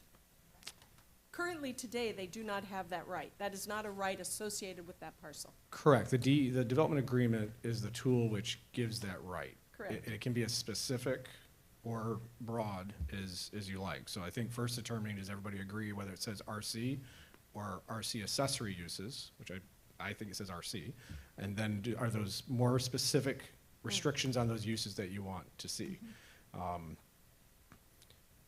So Yeah, if and I there's a could- couple other things that come to mind now that you asked that question, related to a sterile boulevard and some short-term rental regulations that exempt some things that I understand where I think you're going with that.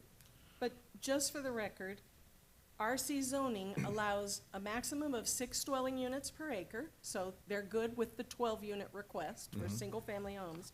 But it also allows residential accessory uses, community residential home, which I'm not quite sure what a community residential home is, accessory apartments, weekly rentals, bed and breakfast, and home care facility.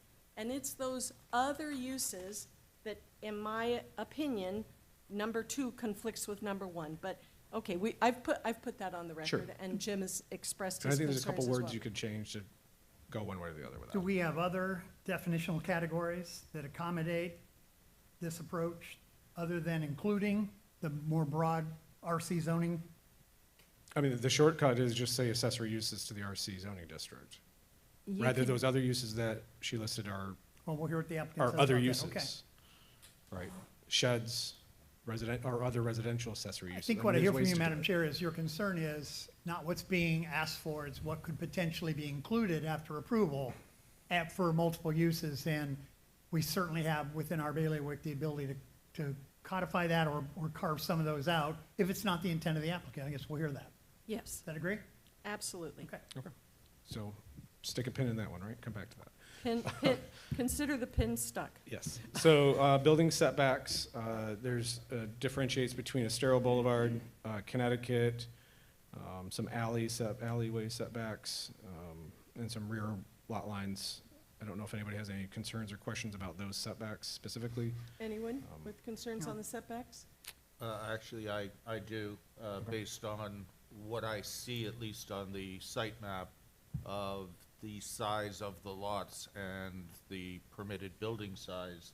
They're characterized as small houses on small lots, yet they seem to be, the ability at least, to be quite massive when compared to the lot. The side setbacks look like 5 feet. You have rear lot lines of 10 feet on some of them, but you also have an Estero Boulevard setback of 25 feet. Right, right. It appears that it's being developed as a self-contained neighborhood or development. And when I just look and do the calcs, I'm seeing at least a single-family home being over 2,000 square feet, with the second floor being double that. So now we're at 4,200, and if the bottom was enclosed, now we're talking about, obviously it's not usable at the bottom, but depending on, based on the envelope that it would be permitted here, I could see these being just huge monoliths on this lot. And I get that we don't have the design information, and we're not actually charged to do design information, but we are charged to define the envelopes, right? Sure. And if the characterization is small homes on small lots, it conflicts again. Okay. Okay, Another pin. another Sure. pin. All for discussion. I'm sure the applicant's gonna, I'm sorry. Just one comment. So correct me, our minimums are 7.5, right? Even on the small cottage lots? No, well, there's some provisions on small cottage lots that can have a different setback, but Okay. that's usually because of a pre-existing home and other conditions. Gotcha, okay. Alleys have some paving widths and stuff. Alleys shall have minimum pavement width of 20 feet with 2-foot gutters on each side. Alleys up to 250 feet shall not be required to have a cul-de-sac or hammerhead turnaround if serve 10 or fewer lots. And then minimum alley separation from parcel 2 driveway shall be 25 feet. Well, my question on alleys is the cross-section of construction. And that is, is there a definition in the development code of how this has to be built? Does it have to be built to the same standard as a public street? If we don't have a standard attached to it, you can just throw gravel down, or maybe a little bit of asphalt. I don't know what the construction definition of an alley is. So, without the benefit of being able to speak to Public Works or what have you before today, typically in these types of situations, you might see where these are private roads not becoming public roads in the future, or the town wouldn't accept them, but they do want a minimum standard. So there's a difference between width and thickness and structural support. You always want to have streets that are being accessed by the public and by fire, EMS, any of those, to meet a minimum standard from support, from thickness and all It's that. not the width, it's the cross-section of the pavement. Exactly. So from that perspective, I mean, again, these are private roads. I don't think we want to burden these 12 homeowners with a road that falls apart after 2 years or something, whereas if we have it tagged to a construction similar to a road cross-section, we're Correct. guaranteeing that it's gonna have some lifespan. And without being able to rattle off the code specifically in my head right at this moment, I would suggest then that's some language maybe to add to ensure that it meets all normal road cross-sections as far as asphalt, sub-base, all that type of thing. I would assume fire would want that also, I would assume. Some private roads are, in some communities, like I'm thinking of Widgeon Terrace behind the gate is pavers as well, so, yeah, it should have some sort of a requirement. Sure. Okay, another pin? Sure. Drainage? Well, that's a simple, it just says parcel 1 and 2 may have a shared stormwater management system, so it's basically master plan stormwater for But it both says parcels. may. So Maybe they will, or maybe they won't. So they have to have stormwater Yes. system. They could separate those two, which I could see from an HOA perspective or what have you, maybe you want those separate. But it's saying that they could do a master plan for all of it, for stormwater. Or you would do individual stormwater systems for each parcel. So you're just acknowledging in this document their approach to combine those approach for stormwater across both parcels? Sure, yes. Yep. That's typically available. Yep. It's allowed, yeah. Well, and I think something different is individual developments on small lots. The lot specifically has to contain their own stormwater. It can't be shared across the 12 in this case, or 12 plus the Baptist church. So are you intending to add that explanation at the end? May have a shared stormwater management system or contained on individual lots for clarity?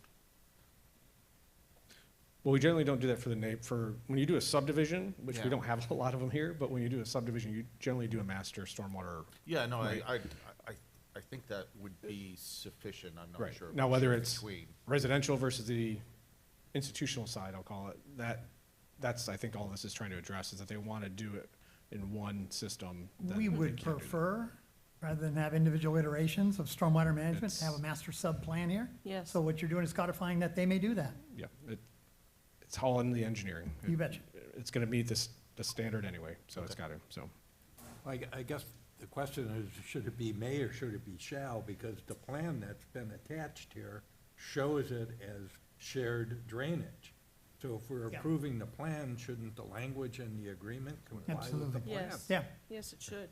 Whatever Right. word makes that happen for the entire thing is good. Well, and I would defer to the applicant honestly on Yeah. that one, because they may have done some pre-engineering where Yep. the fall doesn't work, maybe the crown's in the middle of Sure. the property, they need two separate And maybe one or systems two, or what right. have you. Yeah, there's some site things that relate to that. Okay, Good. B, that was all kind of tied to parcel 1, but also both. B is parcel 2, place of worship. It has a definition of the place of worship, which defers to the land development code. There's a primary use, will be a place of worship facility. The primary function of this facility is for religious worship and fellowship and traditional church activities, including but not limited to worship services, Sunday school, youth meetings, and other related religious gatherings. Here's your favorite, other permitted uses. Other permitted uses of parcel 2 will be limited to the uses permitted in the institutional zoning district and normal accessory uses unless otherwise explicitly approved at a public hearing. No housing, social services, or rehabilitation programs will be conducted on site. And I'll pause there for those two. you don't happen to have a list of the other uses, do you? I didn't print that one because it wasn't a concern to me, because I thought the concern that would be addressed was the social services, rehab programs, et cetera, conducted on site. And it says that there will be none of that. Correct. Correct. Okay. Okay. Maybe in the meantime, will you pull that up, other uses for IN? Yes. Thank you. I'll ask somebody to do that. You forgot about how difficult we were, didn't you? Oh, no, not at all. All right, prohibited But this is a good uses. question. Yep. So prohibited uses, no temporary or permanent living quarters or dwelling units will be provided on site. Again, that is specifically talking about parcel 2. I think that's supposed to be overnight parking of recreational vehicles. Is it? Because that's a question. It doesn't say that. It just says Overnight parking of, maybe Oh, we can add. because it's a list. Okay. Prohibited uses, Okay, overnight parking. very good. Yep, sorry. Yes. A general question, and maybe this is more appropriate for the applicant, but was there any discussion about the existing trailers, since trailers seem to be a hot topic on the island? Hot topic. So there is a pending code enforcement proceeding right now, and they are working towards coming into compliance with the flood regulations. And I believe that, if I recall correctly, the existing structures would be relocated, and relocated at a height that is acceptable under our flood regulations. They're going to be moved. And there was a deadline on October 1st to get that complied with, as I understand from the magistrate meeting. Yes. Yeah. And then ultimately, the trailers will be replaced with a new structure, or? I would defer to the applicant for that. I don't know the timing of when that would happen. But again. We'll reserve the question for the we'll ask that, applicant. right, and timing is a part of your development standards, so that's something that you can ask and talk about. Let's see, where was I? Building setbacks. Buildings are adjacent to public street right-of-way. Building setback shall be 20 feet from that public street right-of-way. Building setbacks from side lot lines will be a minimum of 7 feet. And building setbacks from rear lot lines will be a minimum of 20 feet. I think you can defer to your site plan for more detail on that, if that makes sense to you from the appropriate location. Obviously, with the thought being, not being right up on top of the residences behind it would be preferential. Yes. Parking will be provided per the requirement in section 34-2052 of the LDC, as it may be amended, which means they're subject to any amendments that come through. Minimum sanctuary square footage, gross floor area is 7,000 square feet. Height structure will be limited to maximum height of 35 feet as measured pursuant to 34-631 of the LDC. And the structure is limited to 3 habitable floors. And then elevation, the building will meet the one foot above base flood or other applicable FEMA and standard building code elevations. I would probably recommend that they could be, I don't know, maybe I'm stating something, but more than just the 1 feet if possible too. That's called freeboard, basically. Yep. Yeah.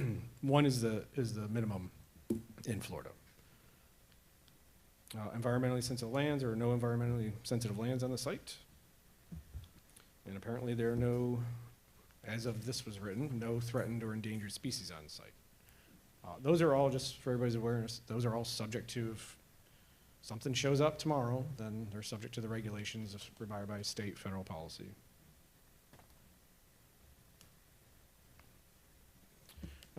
I won't read the whole conflicts thing, but unless you want to, I don't know, Nancy, No. if you have a background on that conflicts part. Unless anybody has anything in that section? No? Just to confirm that any conflict would be interpreted in favor of the ordinances as opposed to development agreement. Correct. Thank you. Which I did notice in one of the, per the land development code statements, did not say as may be amended, so that may be something to revisit, one of our pins. Because one of them just said per the LDC and the other said as may be amended. Mm-hmm. We might want to look at that. Mm-hmm. Okay. That's maybe, let me write that down. And then section 5 is public facilities, basically listing the facilities that are going to service the development. It's the potable water supplied by the town of Fort Myers Beach, sanitary sewer, wastewater services by Lee County. Apparently, according to this, it has adequate capacity to serve at this time. Solid waste, coordinate with a solid waste provider of Lee County and the town. Drainage, again, they're subject to environmental resource permits and water management district regulations, which are essentially similar to ours. If we have anything that's greater than that, our code would require that to be met. Fire and rescue services, Fort Myers Beach Control District, and then parcel 2 does not, public schools, parcel 2 does not include any residential development. And the finding is will have no impact on the school district. The development of parcel 2 will not be required to provide a letter of capacity from Lee County School District. Parcel 1 would have to, as being residential and having an impact, potential impact. Let's see. So this paragraph I think is probably important too. I'll read it out loud, the whole thing. In the event new or additional facilities are needed to serve the project, the developer will bear the burden of the cost of such facilities to be constructed consistent with the dual rational nexus test, and provide a schedule to the town to ensure that the public facilities and services will be available concurrent with the impact of the development project for those facilities subject to concurrency consistent with section 163.3180 of the Florida statutes. Now pause for effect. Anything? Questions? None. Keep going. Impact fees, I believe this says I have to pay the impact fees, right, Nancy? Whatever's adopted at the time. And then there's a basic list of development permits needed for the proposed development, such as Town of Fort Myers Beach Development Order, Town of Fort Myers Beach Building Permits, South Florida Water Management District Environmental Resource Permits, water use permit if there's dewatering, irrigation, wastewater permit. Looks like a Lee County Department of Health potable water permit, Lee County Limited Review Development Order of the Land Development Code, and potentially Lee County right-of-way permit. And obviously we have our own, which is included in that, right-of-way permits. Any questions? Okay. And I think the next paragraph says a similar paragraph as above where, is that right? That it's what the ordinance says and everybody shall bear their costs? Yeah, it's more standard language that we have in our development agreements. Okay. I think we're up to paragraph 8 on Yes. developer commitments and obligations. Yep. Sure. I'll go over these then. All right. For, let's see, for and in consideration of the benefits received pursuant to this agreement, the developer agrees to the following commitments, obligations, and associated public benefits, which are deemed to be in the public interest. Vehicular access to and from parcel 2 from Connecticut Street will be limited to a single access for the north side. On-site traffic management will be provided by the First Baptist Church of Fort Myers Beach during peak hours of use. Maintenance of the sidewalks along Connecticut Street on parcel 2. Redevelopment of the Connecticut Street frontages on parcel 2 consistent with landscape requirements set forth for the institutional zoning district as set forth in the Land Development Code. Provide a buffer zone in accordance with the setbacks, or excuse me, standards set forth in section 10-416 of the Land Development Code between the place of worship and the existing adjacent single-family residence to the northwest and southwest of parcel 2. And I'll stop there because then we'll get into deviations. Yeah, my question on the traffic issues is, churches in general like to grow their membership. There's also special holidays, special events. What happens with overflow parking? Are we gonna end up with cars up and down Connecticut or on these alleys? Are people gonna be double parking? How are we gonna handle any overflow? I'll let the applicant answer that question. It's also a question, does the Land Development Code recognize enough parking for peak? And no, it doesn't. So there's that, you bring up a good point. I mean, is there gonna be no parking on Connecticut, or? There is no parking on Connecticut. So is it gonna be posted and? Sure. And enforced and? Good questions. And I'll let the applicant answer how they're gonna handle those peak times. Okay. Anything else? Okay, so deviations are set forth in Exhibit D of this agreement. And do we have D here? No. It's page 229. 229. There we go. All right, so deviation requests, there's 5 of them. One is relief from section 34-638, minimum setbacks, which require a street setback of 25 feet to allow for lots that are adjacent to Connecticut Street, Building setback shall be a minimum of 15 feet from the public street right-of-way. Deviation 2, relief from section 34-638, minimum setbacks, which requires a street setback of 25 feet to allow for building setbacks from easement right-of-way line shall be a minimum of 10 feet from the alley easement / right-of-way line. Number 3, relief from section 34-638, minimum setbacks, which require a rear setback of 20 feet to allow building setbacks from rear lot lines to be a minimum of 10 feet from the rear lot line. Deviation request 4, relief from section 34-638, minimum setbacks, which requires a side non-waterfront setback of minimum of 6.5 feet for lots less than 50 feet wide, 7.5 feet for lots 50 feet up to 75 feet, and 10 feet for lots wider than 75 feet. To allow for building setbacks from side lot lines shall be a minimum of 5 feet. So none of those, just 5 feet from the side lot line.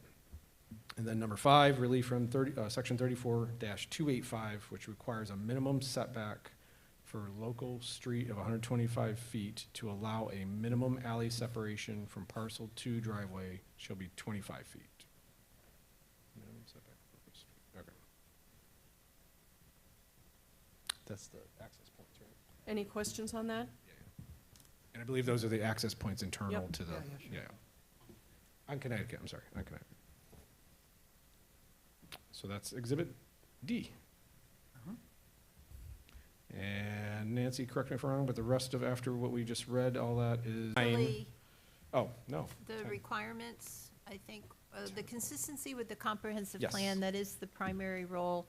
I think, Jason, is it your testimony that, in your opinion, that it is consistent at this point, or did you have I an? will testify that staff's presentation of the staff report was providing these to find it consistent with the comprehensive plan. Okay. So then number 11 is the requirements.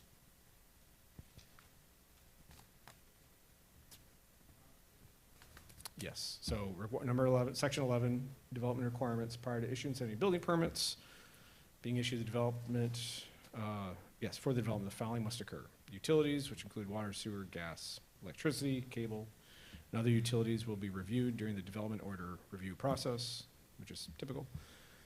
Drainage plans reviewed in accordance with section 10-321. Grading plans and elevation requirements of the town, including but not limited to those related to the National Flood Insurance Program, will be reviewed during the development order review. The developer will provide a traffic impact statement as required by section 10-286 of the Land Development Code. Parking will be provided as required by section 34-2020. And all other town requirements necessary for the initial building permits to build the proposed project on the property shall have been satisfied. And then I believe the remaining items are somewhat standard legal terms and conditions that we find in development agreements, although there is sometimes negotiation on paragraph 22 related to how long they have to move forward with this project. Do you want to go over that? Yeah. Real quick? Let's see, 23. So it reads, the developer basically has to apply for development order for a portion of this contemplated development within 5 years of the effective date. If they do not do so, the agreement would terminate. Before I said anything about that, I'd like to hear what the intention of the developer is. I mean, it would be nice to know what. So at this point, staff's presentation has really been kind of an overview of it, and the burden is really on the developer, property owner to present the case and request your approval. Right. Do we have any questions for Jason? Jim? I have one. Jason, 12B. Tell me when you get there. 12B. I just blew right by it here. 12B, okay. Amendment of termination? It basically outlines, to some degree of detail, the administrative authority that staff has after we codify one way or another this development agreement. under the way we understand it's gonna work. So there's a list of items there. I guess my question and a comment. Are those items listed under there part of the development order legislation that was normally approved? Or did these come from staff? Did you grant yourself administrative flexibility, which I normally don't have a concern with, as long as we're consistent in how we're applying it across all development agreements? So I'll pause there and ask my second one in a minute. So I will say this list seems, It's somewhat routine, I It's think, somewhat routine. standard. It can be amended based on the project that is set forth before you.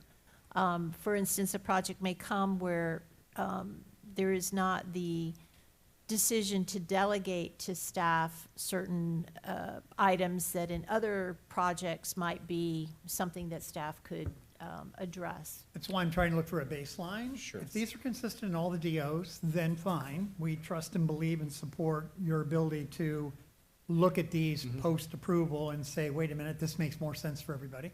Perfectly fine with that philosophically, but I want to make sure we have some consistency on what we inventory with these approvals up front, what staff can and can't do. Sure. Otherwise, we have to pay a lot more attention to these line items in here and say, where are our greatest concerns based on public feedback, Absolutely. needs, concern, all that. So I don't know where we are in that, but Right. I'd like to nail that down. But then I'll give you my second one. I guess this goes in answer to you. In any case, especially with the newness to our community and to these bodies with development order processing, I would like to see administrative adjustments that have been made in some sort of report to the governing bodies. Not that we would interfere in that, but I think there's a learning curve. We see the same one being approved or administered or adjusted post-concern. What I wouldn't want to have happen is we put an approval based on this, and then the approval looks much different when it finally gets applied because of administrative adjustments. So I just like to see those as a learning curve for both us and the council, so we can know how to better define development orders up front that don't require a bunch of administrative overruling or oversight in the future. So either way, sure. I can go with, but I'd like to know how you feel about it. Me, personally? So let me answer your first question. The things listed that you see in here are typical, in my experience Okay. of 22 years in Florida, of what are typical of administrative, or limitations on administrative Perfect. changes. Okay. Our code is not, in my opinion, isn't specific enough about that threshold to administrative, so I don't think it hurts to have a list of the things that we can't administratively change. I think it strengthens your concern because we have it listed. In this case, does it need something else in there? I think that's gonna be a case-by-case basis, but the things listed here are typically of what, there's thresholds related to that. My motivation is consistency across documents and Correct. approvals. That part I you have the can't maximum answer. authority that you need and should have Sure. to quickly move through the process, because it can be bureaucratic. But as a consequence of that, I just believe I would like to see what we're changing in some fashion once it's finally done, so we can learn to either adjust the documents or find additional language that'll make it even simpler for both staff and the applicant to work together. Okay, so again, I think the list is consistent with what you typically see. I Okay. think it helps this to have that list, because our code is a little weak on that side. It is something that's intended, that has been my intent for a long time, but we will definitely bring that up. And I'll take your request as part of the land development code rewrite Okay. to more clearly define what is administrative and what is not. I will always default to, and anytime I'm training planners or we're talking about regulations, you don't do administrative changes to things that are conditions of approval. Those are things that are approved by Sure. an elected body, generally. Of course. Don't mess around with those, right? So there's really a lot less, in my opinion, there's a lot less wiggle room on those, but then the other things need to be defined by the code. And there's lots of You've got examples. my request, so Yeah, think it through. and I think we'll make, I can't give you how many, because of the history of the town, the way that they've been done. I've seen a couple of them over the past, they weren't a big deal. It was an interior, something moved. But Understood. I want it to work for everybody. moving forward, we want, and I think Anita's heard me say this for years, we want to limit the staff, things that we can change without the public knowing about it. And I So want if you to have everyone you can have that you're qualified to have to move the process through, Right. and the ones we need to do, we'll do. Right, we want to define that process so it's very clear and there's no. That's all I have, Madam Chair. Nancy, Those could- limitations need to be codified in the development code then, right? Yes, my recommendation, yes, that's part of the code So rewrite you- is to you're further going to define that. recommend some limitations on the administrative review process. Absolutely, always. Under LDC rewrite. Yeah. Don't want to be the one under the spotlight that said we allowed another story or something, right? Whatever the thing of the Oh, day you is. definitely don't want to be on the spotlight on Nope. that. Nancy, yes. could you just, while we listen to the applicant, just double check, because Jim's brought up a good issue here with the administrative changes, but I think that this is language that was in our development agreement ordinance, creating the development agreement. That'd be 'Cause good to know, yeah. I remember talking about it. Be good to know. So, but just double check. I will double check that, Okay. yes. And then I'd just like to point out another thing for the record that concerns me about this process, and that is, if this were a planned development, we're dealing with land. And here we're dealing with a developer. So after all of this exercise, if the developer decided, oh, I don't feel like doing this anymore, this goes away. So it's not like, except for, how does that impact the rezoning? Because we'd be rezoning part of, we'd be rezoning the parcel, so what happens there? It's Right. another conflict, I think. Correct. Maybe it's not, maybe I just misunderstood. No, I think timing and all that comes into play with your thought process. You know, it just depends on the situation, but yeah, I mean, But when it says that at developer's option, developer may terminate this agreement at any time prior to the issuance of the town of a building permit. So if the developer terminated this, does that revert the zoning back to what it was prior to the development agreement? well, the zoning doesn't change technically. The DA, this development agreement process allows you to change uses within the boundary of it in order to What- accommodate that process. What Anita's saying is the next ordinance Sure. rezones the property. Mhm. The rezoning's permanent with the property, but the development agreement could go away, but the zoning Right. isn't contingent upon that. Correct. That's right. Yes, So in it- theory. It is a kind. So it is a conflict, especially if part of the conditioning of the development agreement are, for example, 12 single-family homes, not a daycare facility. And if that was allowed just in the zoning, the development agreement goes away, and now it's a daycare development. I see your point, yes. Okay, well, I have a real concern about that, so Okay. think about how you But can. but that's on our end, right? I mean, that's the way our code allows that to work versus the applicant, the developer, or anyone else. We're the ones that have to put in that, a condition of, and I don't know if we have authority to do it. Neither do That I, if the that's why project I'm is not asking. codified, it goes back to original. Well, but you can't undo rezoning without an action. Correct, so it's Right. two separate things that could be in I mean, conflict. some communities will tell you that's not true, but they're probably being sued right now. So yeah, it's one of those, I understand your concern. Once Okay. one thing changes, you don't have to do the other necessarily. Right. Okay. Right, okay, thank you. Any other questions for Jason? Hey, Don, do you have any questions for Jason?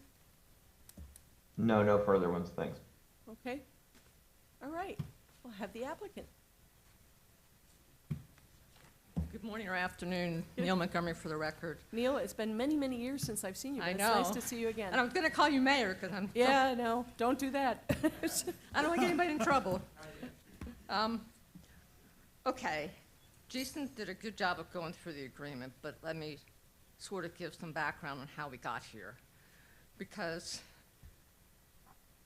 I get the sense that you're thinking of this development agreement as granting rights, and I'm looking at it from a limitation standpoint, because that was the original intent. The initial request of the applicant was just to rezone the front parcel from institutional to the RC. And the staff didn't per se have a problem with that request. What they had a problem with was the institutional use that was going to be rebuilt and the issues that you've had in regards to that institutional use. So it's like, well, why don't you just buy a different parcel? Well, they didn't want to buy a different parcel, and the church didn't want to sell a different parcel. So we sort of got to this impasse. And so as we talked about, I said, okay, since what you want to do is limit the institutional use for the churches because you haven't appreciated all the things that have occurred, why don't we do a development agreement? And so that's how we got to that in the process. And so there are two types of development agreements. There's the home rule and there's the 163. The way you have your home rule one structured, it looks a lot like a 163 provisions. So some of the things you see about what permit do you need and what height you want and how you're gonna get your water sewer, those are standard requirements in a 163 development agreement that are in your home rule development agreement. So if and Jason went through the limitations on the institutional use because there was concern about some of the social services, there was concern about the residential, there was concern basically about overuse of the site and its incompatibility with the residents that surrounded it. So that was the goal of trying to limit those uses. And then it evolved into including further restrictions and more definition on the residential site. So, but I mean, let me go to what I heard your concerns were, home care, community home, bed and breakfast. And I think that what we can do, if it's something that you folks deem important, is to add to, we have prohibited uses for the church parcel. What we don't have are prohibited uses for the residential parcel. So if the bed and breakfast and the community home and the home care are uses that you want to see prohibited, we can add an extra paragraph and make that provision.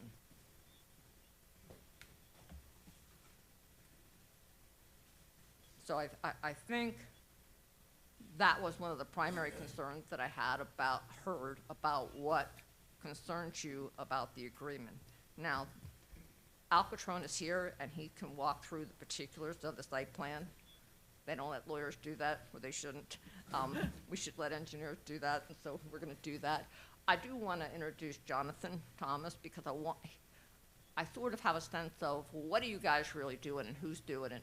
And I want him to come introduce himself and give you a little background on what he and his company do. Nancy, do we need to accept him as an expert? Yes, you should. If you could state your qualifications for the record. I'm a developer. I've been doing development for 20 years. I've got a degree in construction and real estate development and an MBA from Florida State. So hopefully that's good enough. Could I have a motion? So moved. Second. Thank you. Any discussion? Any objection? Okay, you're officially an expert for us. Thank you. You're welcome. A lot to follow there, and I appreciate y'all listening to us today. I'm with S.J. Collins. We're a developer out of Atlanta. Some of you may be familiar with the Whole Foods on Daniels Marketplace. That's a development that we did. We've done development mostly in the southeast, but quite a lot of development, a lot of grocery anchored stuff. We did some apartments in Panama City that we just finished this year. So we do a lot of different things. And so one of our partners had a relationship with Sean Krister, the pastor at First Baptist, and we came down in December after the hurricane and basically met with the church, and we're trying to figure out a way to help them get back open because they didn't have insurance. And so just a little bit of history so you guys know where we're coming from. We started out with the very ill-conceived idea of doing a condo tower, and we met with some LPA members, we met with some of the council, and while nobody loved the idea, there was at least the idea that perhaps it could be viable. But then we met with the neighborhood and figured out real quickly that was a terrible idea. So as a result of meeting with the neighborhood and really trying to listen to the community, and also our other obligation to the church is trying to get them back open and operating as fast as possible, which is taking far longer than any of us want, we decided that the simplest path forward was to do 12 residential homes, at least from a comp plan standpoint, that's consistent with the town's comp plan. So that's what we did. We started on that maybe 12, 16 months ago. Thought that would be a faster process, and frankly, that's been fairly slow also. But we are where we are, we're here now, and the development agreement that we have here before you, just so y'all know, and I think Neil alluded to this, that's not something that we came up with. That's what we worked through with the town to try to get where we needed to get and make everything work. So I heard a lot of questions about the schedule, and just to answer that, we've already submitted for a DO. We have comments. We're in the process of answering those comments. That should happen in the next week or two. We're waiting on a survey to come back. We've had those comments for some time, and the reason why we haven't already answered them is going through the process with the town. we ended up changing the location of the church slightly. So I wanted to do the redesign and do everything at once. We have our building permit set, it's ready. I'm putting all the paperwork together now to submit that. That should go in the next couple weeks. So my anticipation is if we can get through this process and get approval, we'll have everything submitted. We would be permitted early first quarter of next year. We would start on the church first quarter of next year. And then the residential site work would be done with the church, and the residential construction would follow after completion of the church. So church next year, the approximate schedule is about 12 months. And then we would do a model on the residential sometime during that period and have a model around the same time that the church opened, and then we'd build out the residential from there, and that would be based on demand. I think the only other thing that I would say is that, you know, we heard a lot of comments from you guys, and we're very willing, within reason, to do whatever we need to do to the development agreement. Whose reason? Well, we'll leave that up to her. But whatever we can do to accommodate the town that we can financially do, we're willing to do. And we want this to move forward. And frankly, I mean, we've been working on this for almost 3 years. I mean, we want to get the church back open, and we want to be one of the first people to bring some stuff back to the town. So whatever you can do to help us, I'd really appreciate. Okay, hold on just one second. I thought I was Can done. Can you, no, can you address Mr. Bone's question about the cross-section construction of those? Yeah, I think Al's better for that, but Oh, there will okay, be a okay, design. whoever will be better Yeah, at that. when we permit it, there will certainly be a cross-section in the plans, and that, I hear your concern, and with it being a private road, that isn't something, but we can certainly, that should be handled through the DO process. Okay. Well, thank you. And Jim's parking question? And Jim's the parking question. Yeah, the parking question, I mean, look, that's a hard question for all of us, including me and you. All I can say is that we're gonna park it per code, and if there's something reasonable that you'd like us to add to the development agreement to handle that, we can certainly look at that. But I mean, I can't, all I can do is draw it per code and park it per what I'm supposed to do. So, but if we need to address it in the development agreement, we can look at that. Okay. Anything else for the Yeah, gentleman at the moment? I'd like to follow up on John's question. If the footprint on the exhibit here shows a building footprint of 62 by 34, that's roughly 2,100 square feet. You go up twice, that's 4,200 square feet. I mean, I think the way it was being approached was that these were small homes. That's not a small home on the beach. Do you have any idea, you said the model you anticipated when the church opened, do you have any idea of, you know, are we gonna have big houses on small lots? I mean, if we grant all of these variations on these setbacks, we increase the size of the box that you have to build it. So a couple things about that. So our house footprint is around 30 by 50, which is 1,500 square feet of floor.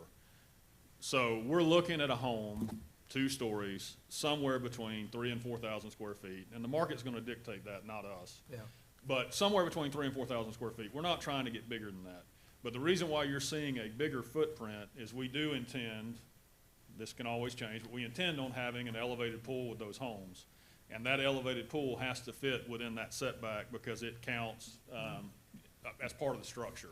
So that's part of the reason why you're seeing a There's bigger your footprint accessory there. Love thing. that. Right. Yeah. So, but to answer your question, 3,000 to 4,000 square feet, and I realize to most of us that's probably not a small home, but if you're coming to the beach and you're buying a house, you know, that's kind of, market's going to drive that. But we're not trying to build McMansions, you know, we're just trying to build something that's marketly viable, and 3,000, 4,000 square feet is what we're looking at. Did that answer your question? The pool's a very great clarification from Yeah. what I had Yeah. Exactly. visualized, Yeah. so thank you. Yeah. And I Before think Jonathan leaves, we've I want all you to had stay right lots there. of discussion about elevated pools. Oh, ad nauseum. There was a question earlier about the drainage, and I just want to comment on that. That Jonathan and his group are gonna, we want to have one ERP and a consolidated drainage system, and under the applicant's handbook, you have to have a responsible legal entity, and they want them to be the responsible legal entity instead of the church. Okay, Okay. very good. I guess Thank I you. have Thank you. one other question, because this is part of why I didn't foresee elevated pools attached to these houses, which does make sense in this development. Could you go through what you're expecting in those amenities areas that are? Yeah, so honestly, that's also still to be determined. We initially started with the idea that we might do a community pool. But with talking to some of the home builders that we may partner with on that part of the project, they really felt like for the types of homes that will be built on the beach going forward, and especially with this 12-lot enclave that we're doing, most of those folks would probably want their own pool. So now we're thinking more of a park.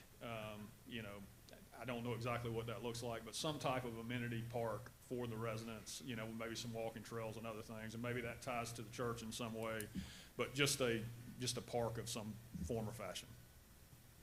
And perhaps a suggestion is, certainly not looking to reconfigure everything, but when we're looking at providing variances and changes to our ordinances, public benefit comes into it. Obviously, building back is a great public benefit to the beach. Returning a institution is important, but open space and things like that are often seen. Of course, you would have to have some sort of public access to something like that for it to be a public benefit, but just something to keep in mind. Certainly. Thank you. Thank you very much. Thank you. Appreciate it. And Mr. Patron, who's, I think, been qualified here before as a registered civil engineer in the state of Florida. Mr. Cutrone, have we qualified you as an expert before? No, I don't believe so, or if Okay, it well, has we'll been a be while. happy to do so today. Tell us your qualifications. Sure, I'd like to be qualified as both an expert in engineering and planning matters.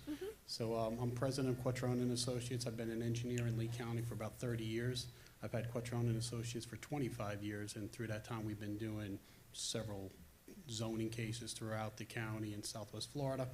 I've probably presented myself between 75 and 100 cases over my time period that I've presented cases on. And yeah, I've been accepted as an expert with Lee County for both engineering and planning matters. Okay. I would make a motion to accept Mr. Support. Quattrone. Thank you, Doug. And there's a second from Jim. Is there any objection to that? Okay, you're accepted. Nice to put a face with a Yes. with a company name. Finally, yes, thank you. Yes, sir. Okay, do I have a remote for that, or? W, okay, perfect. Okay, this is our development team that you've met Neil and Jonathan on as well already. So my presentation is broken into two separate parts, one the development agreement and one the rezoning. So I know the rezoning is actually coming up next after this, so I do have a break point in the presentation, but there is some overlap between the two as we go through it. So approval, the request is approval of a development agreement to regulate the development of 12 single-family homes and a religious institution. I'll let you just skip through the stuff we've already talked about. Okay. Go through the site plan. All right, you want me, I'll speed up through these things. So that was the approval, again, there were two parts of it. Again, for those who don't know, the property is 1.7 miles south of Times Square Center. But if you want to go into the next slide. Okay.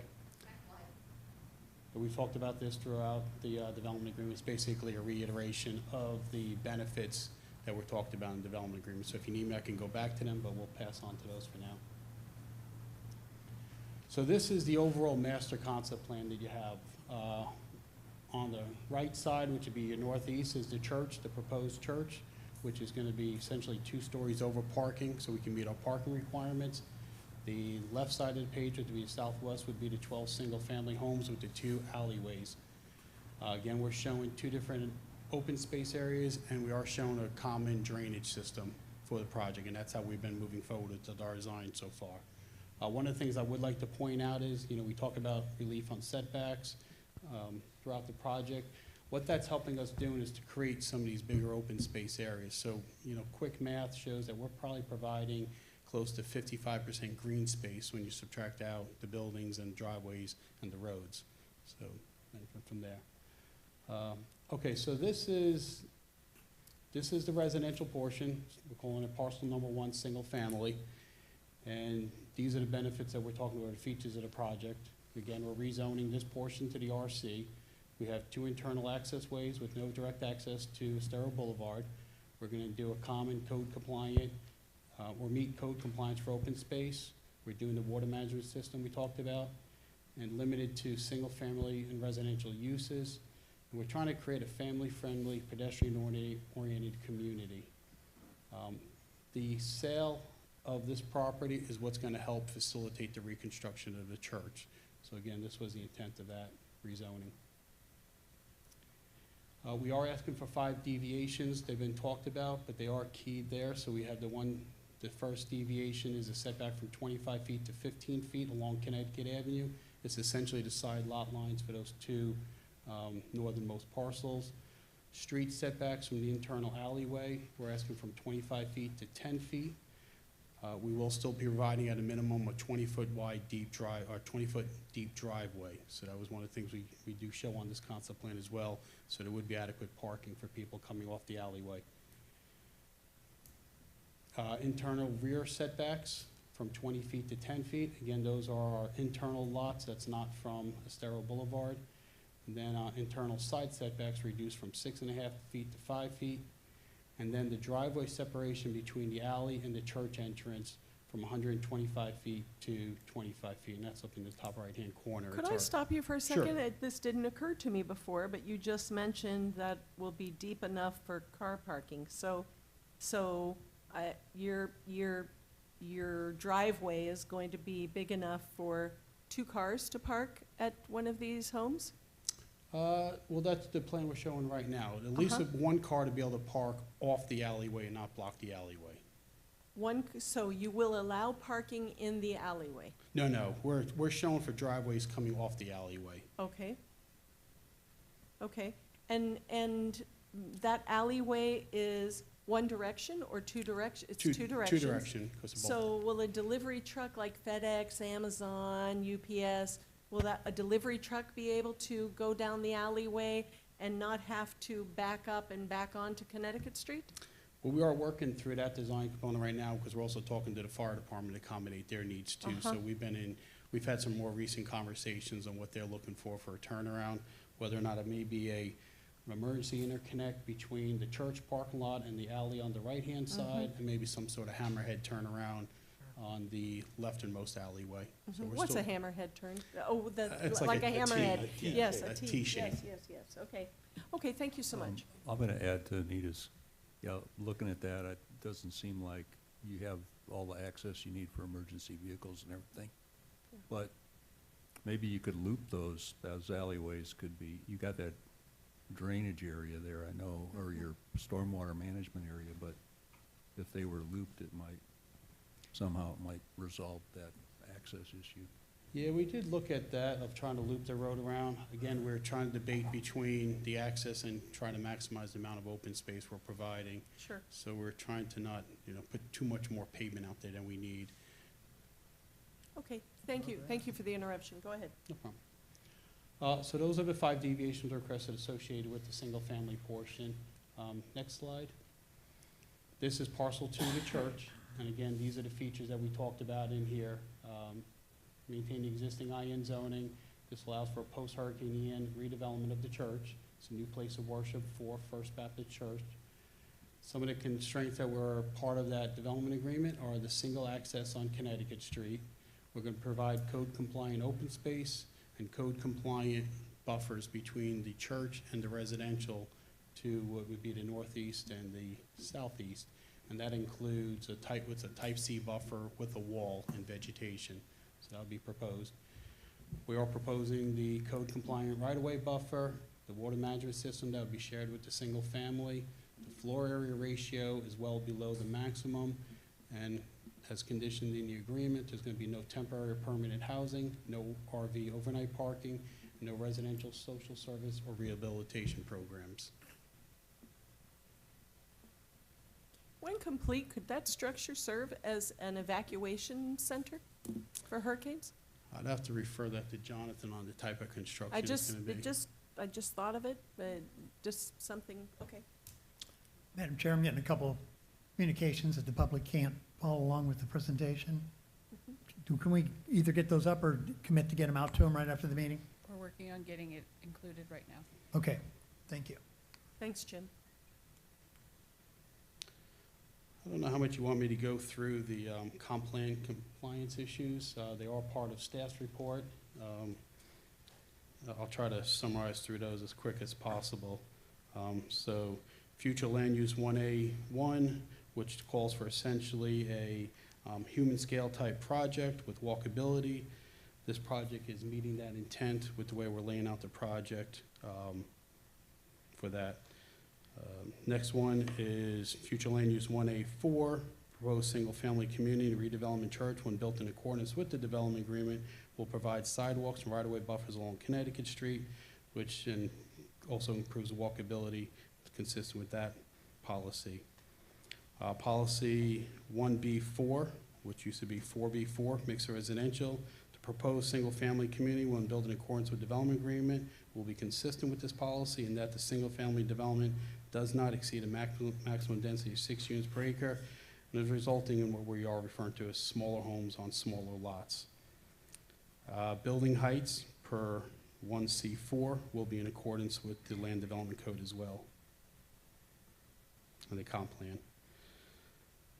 Housing element, the RC rezoning request in conjunction with this development agreement supports the development of smaller, more affordable homes, making the project consistent with this policy, HOU 1A2.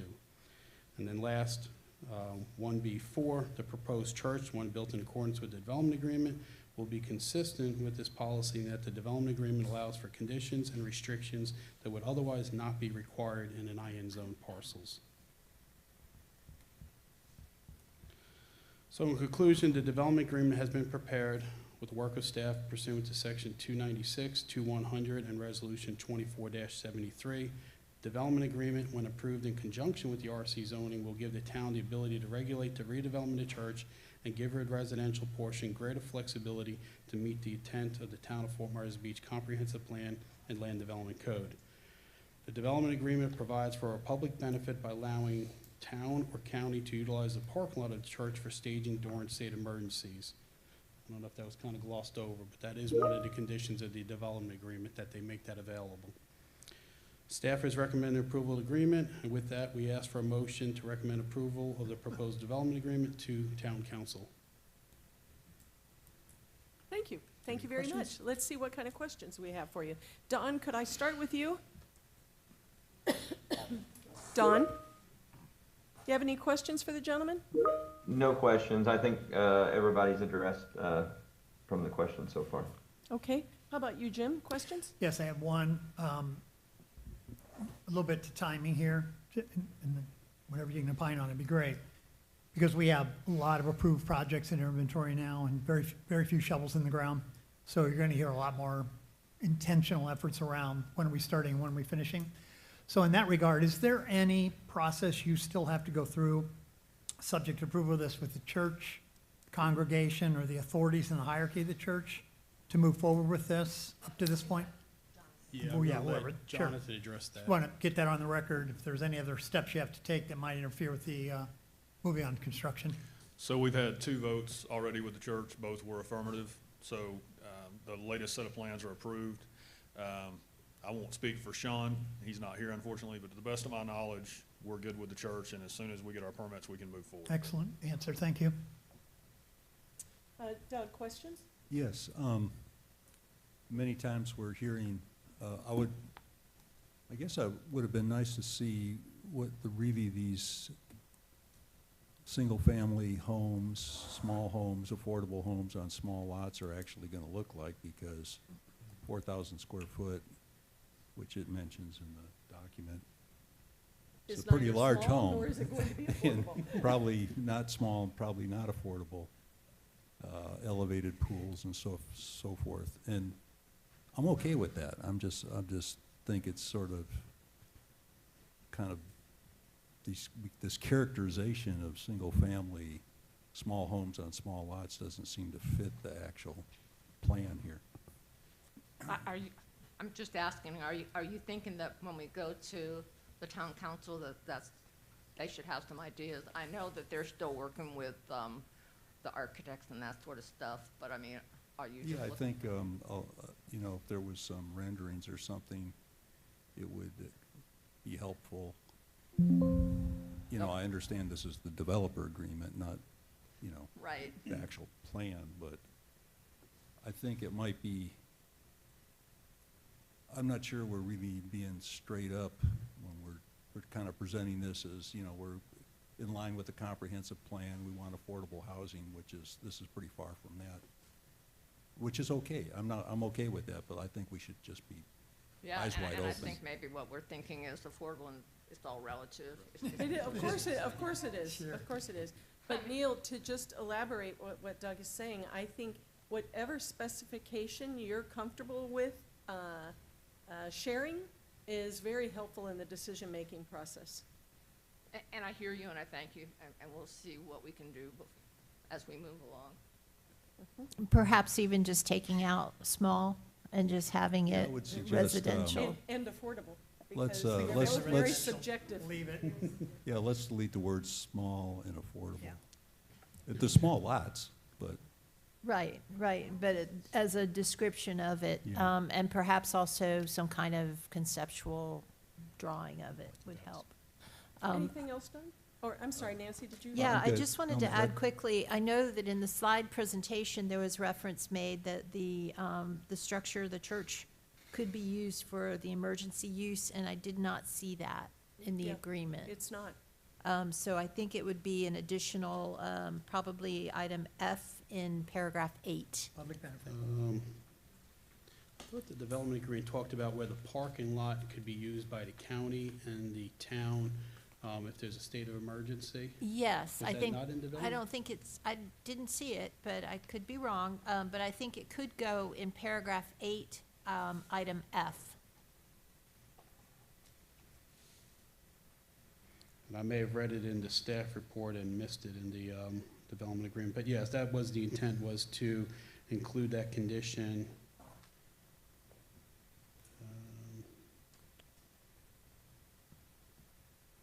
Okay. Yeah, that was the intent, to include that condition Yeah, in the development yeah, we agreement, just so need that's to fine. add it, Okay, yeah, and again, so we don't forget. Okay. And that was just the parking lot, not the structure itself? yes, that's correct. Think about that one. Okay, I will get with Well, them on Because- let me that. ask you about that. I heard you say that before, Yep. and I know that when we've worked with the emergency management, you're not exactly in a, well, they don't call them slush zones anymore, but in a slush zone where they, No, you're right, Neil, you're right, now that I'm saying that, yes. So can you designate something as a hurricane evacuation site? I don't think you can, you're right. and you can't. You're right. Sorry. You're right. Okay, never mind, Okay. never mind. Okay. So nothing else, Doug? no, ma'am. How about you, Jim? I have a question for Nancy, and this goes back to your comment, Anita. Well, I think we realize we can't do contingent zoning. Can we add to the paragraph where it gives the option for the developer to cancel the agreement? That the developer would agree, if he canceled the agreement, to apply to rezone the property back to the institutional zone? I think you could add that. I don't know how the developer feels. I have a question, because I thought that the staff didn't think that new institutional in that location would be consistent with the comp plan. I'm okay with including that, I just wanna make sure we're not stuck. Well, what's the current zoning? Institutional. Current zone is institutional. So again, one of the things that we were trying to pitch is that we knew there was some concerns with the institutional use of the Uses, zoning. So we're reducing that from 3.2 acres down to 1.1 acres. So to what Neil's saying is, I get the But feeling. it seems like it would be no harm, no foul if we reverted back to what it was. Yeah, so Jason Green, Community Development. I think the concern was, the way the site was developed in the past, up till today, was everything was mostly forward. The intensity uses were forward towards Estero. And now in redevelopment, they can do a site plan for all of it, right? So that's where, and this is really pushing all of that to the back by having that front for residential. That's where the concern was. It's a real intensification on half the size or less than half the size to the back. But That- this so- would, the proposed reversion language Right. would only happen if there was a cancellation of the agreement. Yes, so in that case, if the town or a property owner were required to revert it or change the zoning back to the original and institutional, I think you'd still be facing the same quandary of how much intensity is pushed to the back. Now, obviously with a bigger site, you'd have less But would than we that. rather have it revert back, or would we rather have it with this hanging, now that we have it rezoned? Right. All these other potential uses, including the group home or Right. whatever else. But in that rezoning, those uses could be eliminated. Absolutely right, yeah. So I think, and now that you're In saying the- this out loud and we're talking about this, I'm thinking the rezoning could, there's a remedy within the rezoning process to eliminate those uses should we choose to, or is there? For there's a remedy for the RC issue, which you Yes. could also, I think you have a remedy in here anyway. In here, But, in the development agreement, but do we secondary in to the that- rezoning? but you still have the issue of intensification of a use towards the neighborhood, which Yeah. is going to be an I issue have an because idea. where the site is, right, how big it is. Jason may tell me it's a terrible idea. No, It's okay if you do. sounds great. So my idea is, and I'm thinking out loud, so save me if I'm, is that you could put a condition that if they terminate it, then the next developer or new developer would have to come in with a revised development agreement back through the process. Oh. What do you If you think? expire, you gotta come revise it. I don't know that that does anything, Neil. I mean, I think that the concern would be, okay, the gentleman who graduated from Florida State University evidently clear, excellent taste. No, I don't hold it against him, quite the contrary. That if he said, I'm so sick and tired of this project, I'm out, which I don't get the feeling he's going to do, but if he did, what are we left with? Then we're left with an open RC zoning district, which raises the concerns that have been raised by the neighbors, by the neighborhood, of what else might there be other than single-family Well, homes? and that's why I was saying if they terminate it, the next developer wouldn't be able to develop without coming back and reinstating a development agreement that addresses those needs. So isn't the quandary, Jason, that we're fixing something we don't like today Yeah. by what we're doing here? And so the danger, the unintended consequence is, Yes. following what we're trying to get these people to do, they're doing. Correct. If we eliminate it back to what it was, then we pick up all those issues we're dealing with today that we just eliminated by the rezoning. Yep. Yeah. That's the And we worry. don't want that rubber band to come back and hit us. Yep. In line with what Neil's saying, could that condition? Hold on, Mr. Quattrone, come to the, In line with what Neil's saying, could that termination paragraph be rephrased that this agreement shall not be terminated without another agreement to be put in place? oh, Just- it's a great idea. You see, now this is why you're an expert. That's a great idea, right? Or is it a great idea? I Which think then that's- has to go through the due diligence process and, Yeah, have to come back before. yeah, I'm fine with that. How about you, Jim? Okay, we'll let that simmer. It's a good idea. So that would be under your expiration section. Exactly. Yeah. Okay, thank you very much. John, questions for the applicant? No, I have no further questions. Okay. Mr. Quattrone, anything else you want to share with us before we go to public comment? Then you can hear from the neighborhood. Sounds good, thank you. Thank you so much. Yes, sir. If I can, before we leave that, so we would be looking at some amended language to paragraph 12C. That's correct. Exactly. Okay. That's correct. Yeah, I just wanted to say thank you for listening to us today, and I didn't hear anything from anybody that can't be solved. So, Yeah, you know, I agree. whatever conditions that we need to come up with that solves these concerns, we would love to move forward with city council. I and like get your this done. attitude. That's a great It's a attitude. very Spread good that around, attitude. would you? Thank you. Yes, sir. Thank you. Jonathan was able to get some no objection letters from neighbors. I printed out a single copy. Do you want me to give those to you? If you'd give them to Amy, our clerk, and then, thank you so much. Thank you. Okay, if you don't have anything else, I'll open the public comment. Thank you all. Amy, do we have cards, or can I just have people raise their hands to come up? You can just have them raise their Okay, hands. who'd like to speak from public comment? Come on up, Ollie. Hi, my name is Ollie Curran, and I live in Connecticut Street for 50 years. Right across, there will be the new church across from my house. I don't have a problem with that. I always loved that church. My children was raised around there with all the beautiful things that were around there. And before even they came, 50 years before, with all the pastors that I went through it and met them. But anyway, one thing I do have a problem, first of all, I don't have a vision how 12 houses can be in there. Okay, if they're gonna build the houses, fine. But one thing that I'm totally against it is I heard, we have a lot of talking in our street, all the neighborhood, the Shell Mound, about Airbnbs. I'm totally against that. We already have enough Airbnbs from my house down the street. So if those houses are gonna be built to be Airbnbs, I'm not really for that. I love to have families there. I have a granddaughter that I'm raising, she's 14, she practically raised in there, and it would be great to have families and people around. Airbnbs in those 12 houses, and by the way, with that truck that comes, Amazon, it's gonna still park in front of my house. It's still doing that now, it's been doing that for years, but anyway. But that's one of the things that I don't, I know the church is huge, in front of my house, I'll see in that church. I miss the old church a lot. Every time I look out the window, I cried, because it's not there.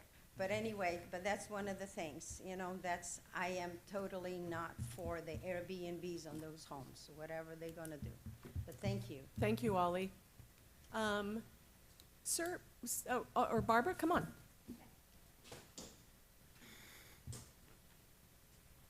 Hi, Barbara Hill, live on Madison Court. I'm loving the idea that the Baptist church can be rebuilt. That, to me, is not a question. The concern that I have is the ambiguity of the RC zoning. Sounds to me like there might be a viable solution to that. And so I'd like to be able to see what that solution is before this zoning is approved. I like the idea of the 12 single-family homes, but again, just like Ollie mentioned, I don't want short-term rentals. On my street alone, and these are single-family residential homes on canals, these are now turning into short-term rentals. And this is not specifically a problem geared just to this Baptist church property. This is actually island-wide, and I'm concerned about the town not complying with areas like mine that had monthly rental limits, and that's being ignored. So for the town to be more compliant and to hold these residences to the fire in terms of long-term rentals, monthly or longer, would be something that I would fully support and hope the town will do. Thank you. Thank you, Barbara. Who else would like to speak? Butch? Forrest Kritzer for the record, one of the staff members at the church. And it's hard to do. Folks, we came to this island 22 years ago and came to that church and that property that was going down. We brought the attendance back up and brought activity back up. And my son, like he said to me, he says, "Dad, we need to lose this church 7 days a week, not 3. And that was his goal. And we just about made it. With kicking and fighting, we almost got there. But that area, as far as our church is concerned, with the development, will not be Beach Baptist Church as it was. Because this is not Fort Myers Beach Island as it was. It's changed. But our heart is still the same. We are a island-orientated people. We want to be there in time of need. As you all know, even back as far as my first hurricane being Charlie, how that our area was used, not even because it was just a church, but it was used by everyone. And I'm talking about FEMA, I'm talking about state, I'm talking about our city, I'm talking about our town. We even had a usage of that property. We have fed people, and will continue to our abilities, but we need more space than what we got in those trailers. But they have provided to keep our nucleus together. And that's what we thank the town for, because you were part of that, helping us keep going so that we don't disappear. We had 7 religious organizations on this island. Now there's 3. And one of us is challenged right now. And we want to stay, and we want to be a part of the community. The parking, we have had problems with parking in funerals, even with our other building. And some here, I think, even got a parking ticket at a funeral. But code enforcement was nice enough to help us out with those. We have parking now with the Mound House. They have an overflow parking lot a half a block down from us on the right. And so we have an agreement with them on Easter special occasions when you anticipate overflow, the Mound House, we use their parking lot. The Mound House has also used the church parking lot. If you've ever been to some of those social events at the Mound House and see how overflowed it gets, and they park at our church and run golf carts. So parking is an issue at Gavin's Ace Hardware, or parking is an issue at the ice cream place, but we deal with it. Folks, this group that we have that's helping us with our building is unbelievable. I know everybody wants to think that their developers are the best ever, but we had other choices to make. Believe it or not, there was people coming because they saw that property. But these guys came with a different heart. They talked church first and development second, as far as getting their buildings up. And this is what they want, and they still want that. I am so thankful that they've been patient with us, because they're working for somebody that's not very patient. That's why I'm here, not him. No, he's busy. But they have been super to be sure that we have the facility and the spacing for our size congregation with room to grow and expand with this project and still be within compliance of the comp plan and all the buildings, permitting and whatever. But we just want to be a part of this town again. Fully a part of this town. We've never not been a part, but fully engaged in all the activities that we can do that you all want and have shared with and have taken advantage of. So please get this zoning factor through so that we can put some shovels in the ground, because we're ready now. We're not sitting on the fence. Thank you very much. Thank you, Forrest, so much. Come on up. Hi, I'm Jackie Carbone. I've owned on Fort Myers Beach for 25 years, lived here full-time about 10 years. And I am a member of Beach Baptist. And we need our church back. And as I see it, the only way that's going to happen is with rezoning and God's sovereign will. Because we have no money. We can't build anything. We can't even hardly afford our trailers. It's not like the developer wants to build a 17-story condo or a strip club or a bar with live music. We're talking about homes. And hopefully we'll get some families in those homes. Yes, we would all like our church we had with the blue roof, with the 2 crosses on the top on Estero Boulevard. But times have changed, and we can't do that anymore. The church is needed. Visitors to Fort Myers Beach do attend the church when they're on vacation. In fact, I think it was 2 years ago, Christmas Eve, in the tent. Oh my goodness, it was packed. And usually I started off in my normal seat, but then I saw visitors, so I kept giving up my seat, till I ended up sitting at the picnic table outside the tent on Christmas Eve. But that was okay, because we were letting all the vacationers come in.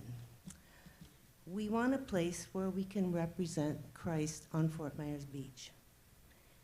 And Beach Baptist has been doing that for years with more programs. And we're going to have to scale back because we don't have the property we used to have. But we had the after-school program, we had trunk or treat, we had Christmas with Santa with gifts for the kids, Wednesday evening dinners, Sunday morning breakfast. We had the place where groups could come for retreats. That's gone. We had the floats in the Shrimp Fest parade, and those two women were usually on those floats. Right after Ian, we were providing meals to residents and workers every day. And then we even had the big Thanksgiving dinner, which was amazing. We fed like 400 people on that Thanksgiving under a tent. It was great.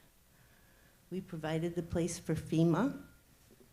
We had showers, laundry, bathrooms. Verizon was there, so you could charge your phones, and they gave away the portable chargers. I have one of those. We had the giveaways, refrigerators, mattresses, drywall, I think 2x4s, I'm not sure about that one. A lot of that stuff will have to be cut back, and I understand that, but we've always been here for this community, and we will continue to do our best. Thank you, Jackie. Thank you. Thank you very much. Who's our next speaker? Anybody? Come on up.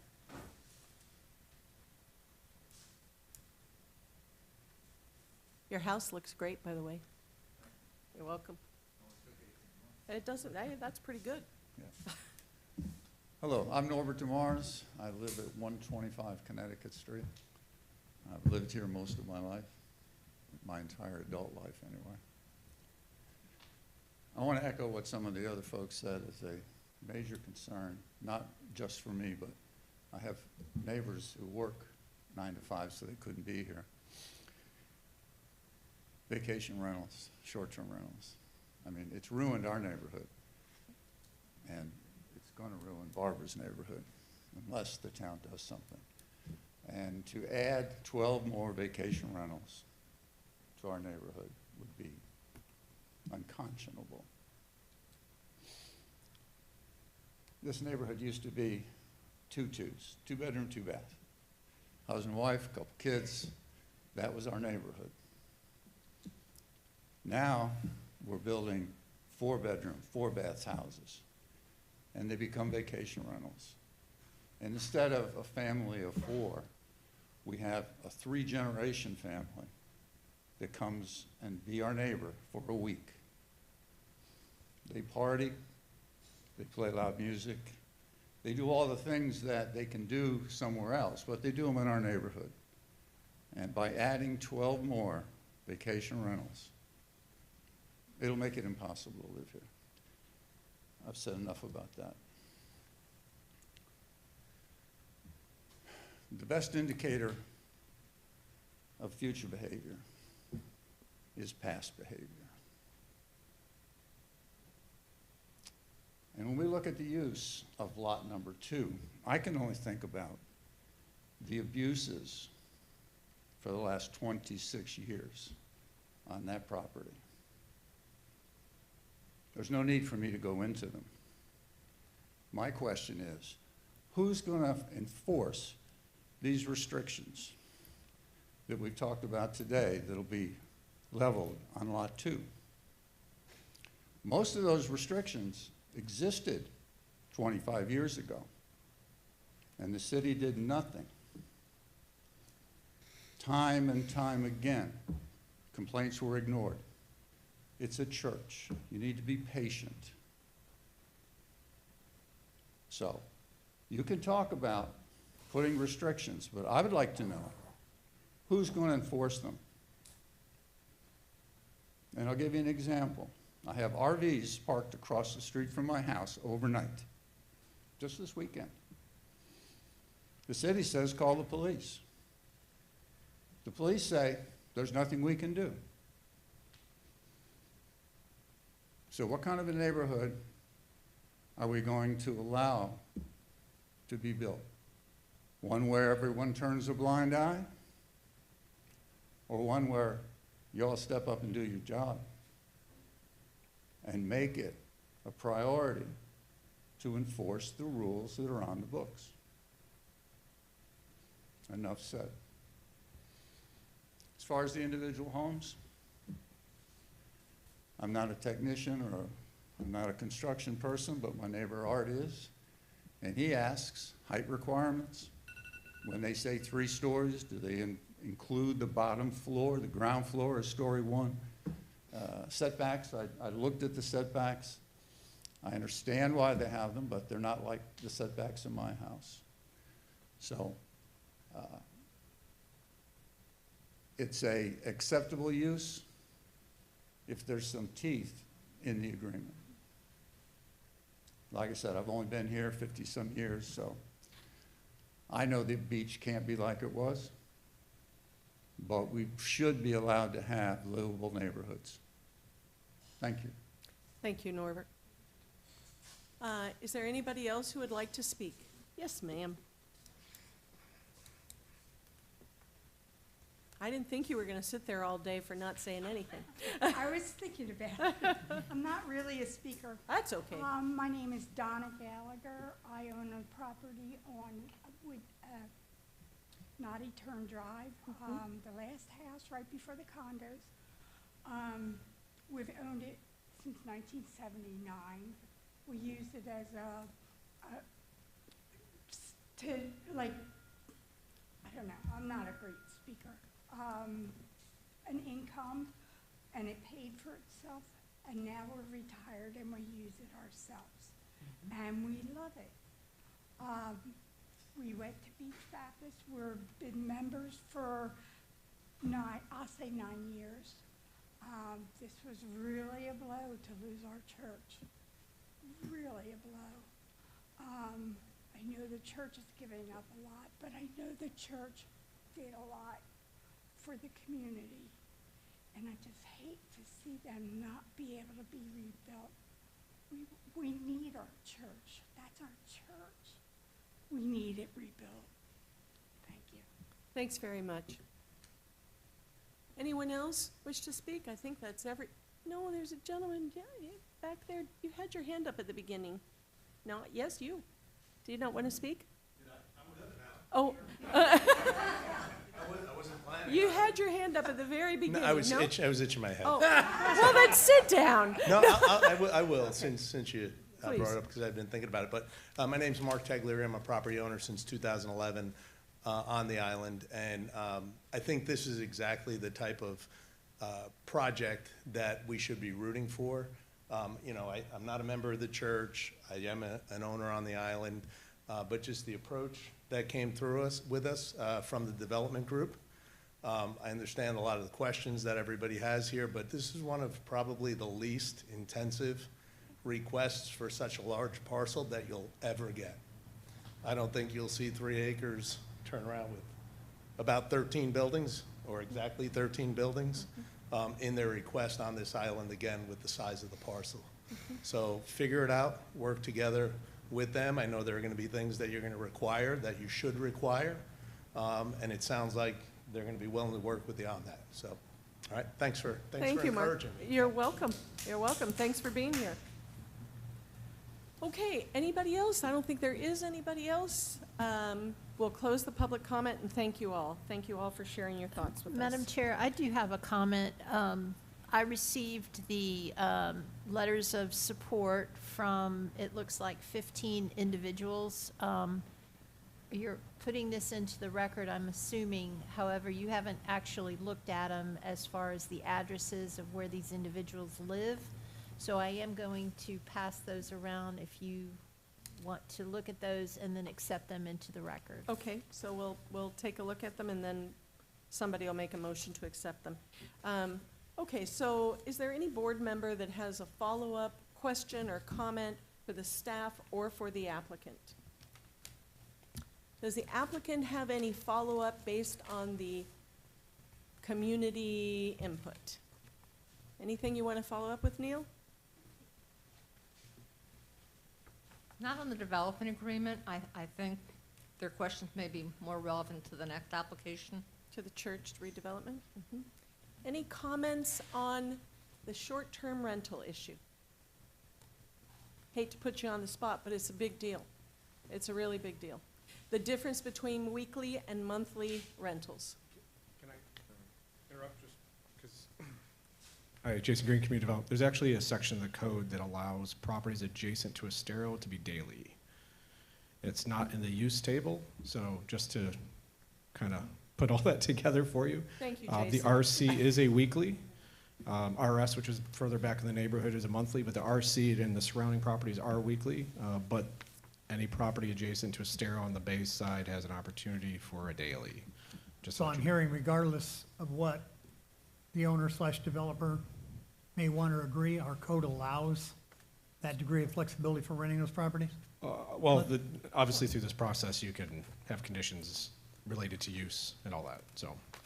It's an out That of would only be place. the first lot then, correct?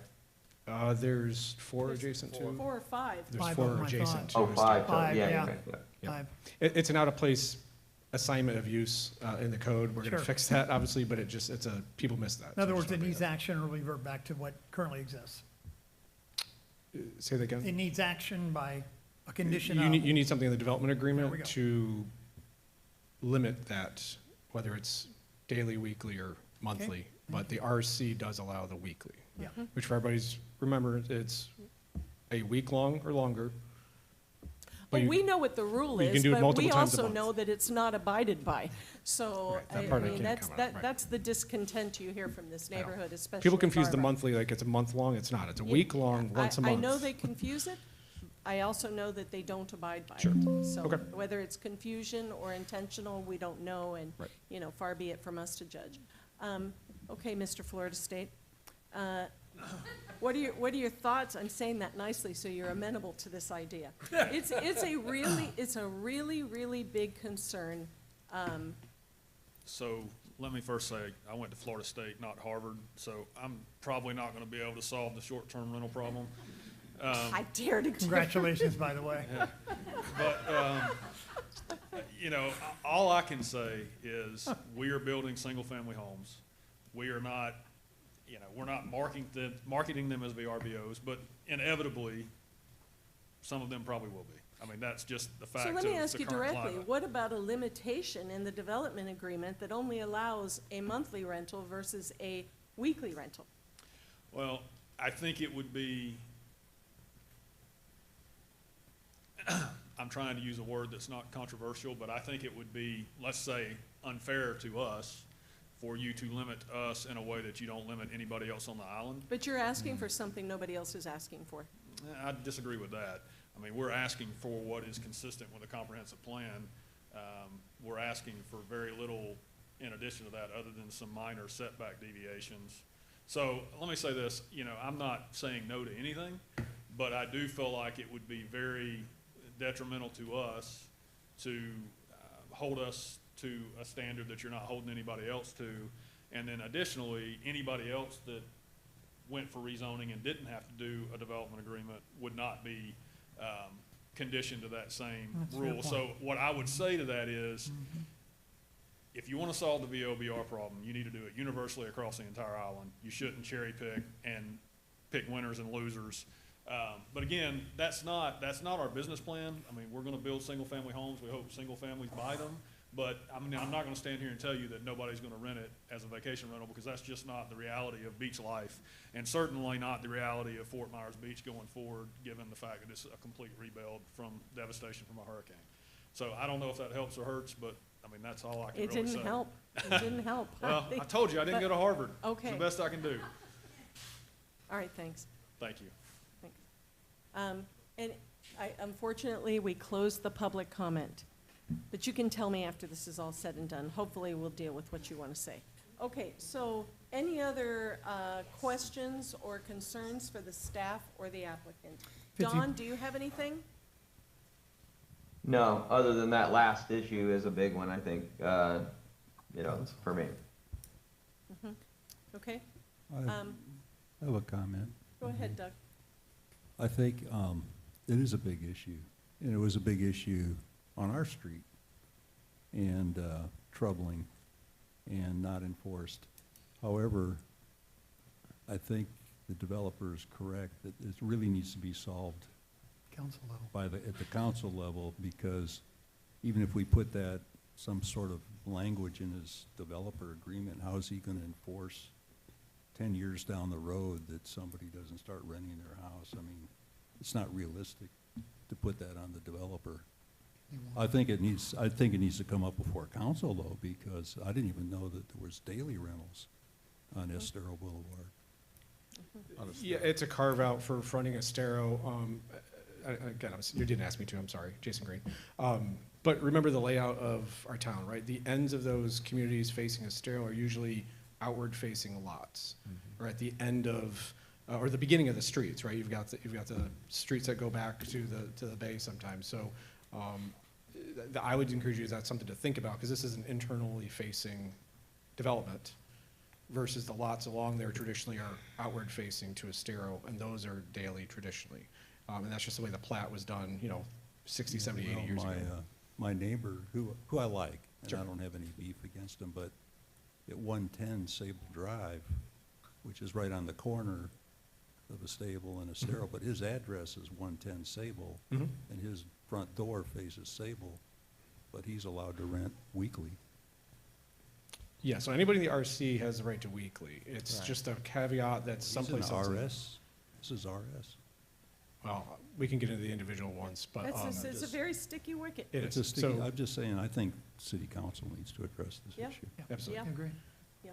Did you want to say something, Jim? I just want to make a motion to include these into the record, the 15 letters of support we got, if there's a second for that. Second. Yes, I just want to acknowledge that there's an off-island person who I happen to know is a member of the church. Just to acknowledge that they're not all directly, immediately Yeah. impacted. So there's a motion and a second. Any discussion on the motion? Any objection? So we'll accept those into the record. Okay. Any other questions for the staff or the applicant? I have another comment, perhaps. Go ahead. It was characterized that it would be, because of the RC zoning, something that was applied directly to them, but I would have to say that Doug just brought up the fact that there's an RS zoning that's available, and the RC is allowing 6 units per acre, which is what you're taking advantage of, but it's the one that's characterized as smaller homes on smaller lots, mixed use, et cetera. Those typically could be weekly rentals perhaps, but in the RS zones, they are very much restricted to monthly. And those typically are the larger single-family homes that are either permanent residences or seasonal residents for people that typically do not Airbnb their properties. Yes, and I think what you're hearing is everyone knows that, but that's not Not what's enforced. happening. I understand that, but there is actually, historically, there has been the ability for people in the monthly areas to be able to ensure that there's, that people that are violating that are put on notice. That is, there is a mechanism for it. And if it is monthly, then there is an opportunity for a property owner neighbor to seek a cure. There isn't, should it be, regardless of whether it's abused in some ways, large, small, or indifferent, the difference between a weekly rental and a monthly rental. I currently live in a weekly, I am rebuilding my house in a monthly. There's a significant difference in those neighborhoods and the experiences of the residents of those neighborhoods. Significant difference, significant. Okay, so, Neil, you have nothing else? I think we can agree not to have the daily rentals that are allowed on the main drag, but still want to be consistent with the RC's zoning district. Okay, thank you. All right, discussion. So maybe we should go through these changes that we've talked about just to itemize them. So I'll go through my list. If somebody else has something to add, let's add it. So the first one that came up, I think, was the stormwater. So there there shall be a joint management. How can we word that, Nancy? So it says it may have a shared stormwater management system. Should there be some stronger wording that says there shall be a master plan for joint Required. Well, Required. yes, to Yes, require it if you want to require it. Or you could leave it may have a shared or individual stormwater per lot. From what I heard, I thought the intention was to require it, and Mr. Quattrone indicated that that was their plan. If I can get you to look at page 3, Yes, 4A, paren 5.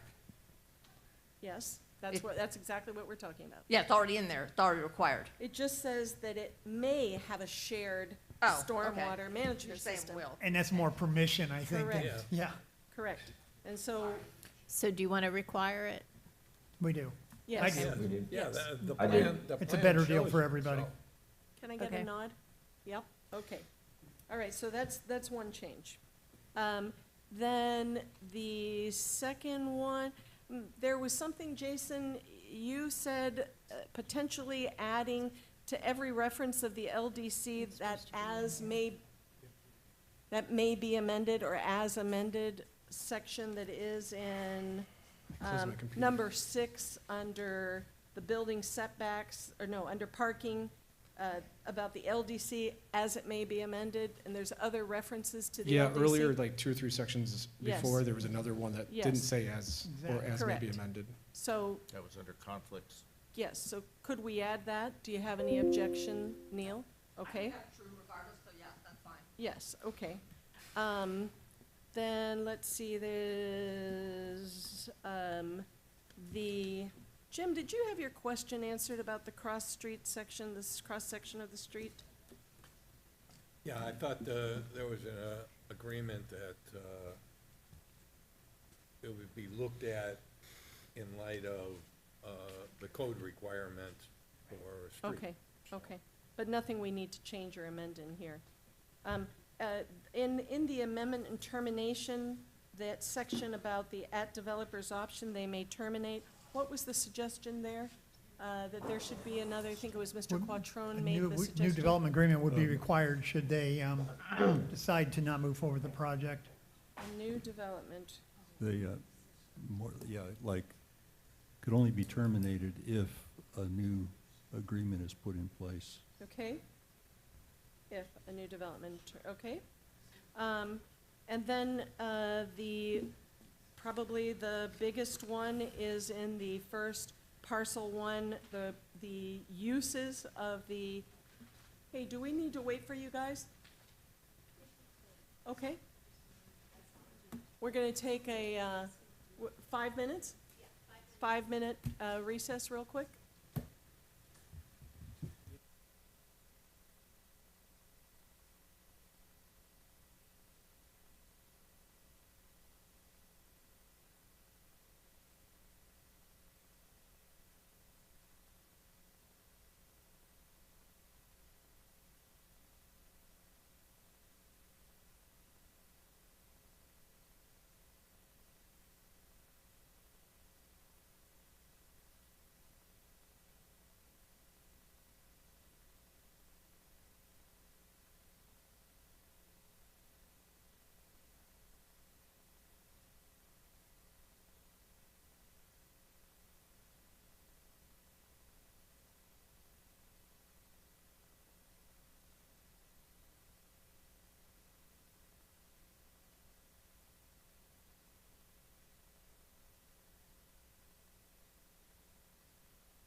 Thanks, Josh.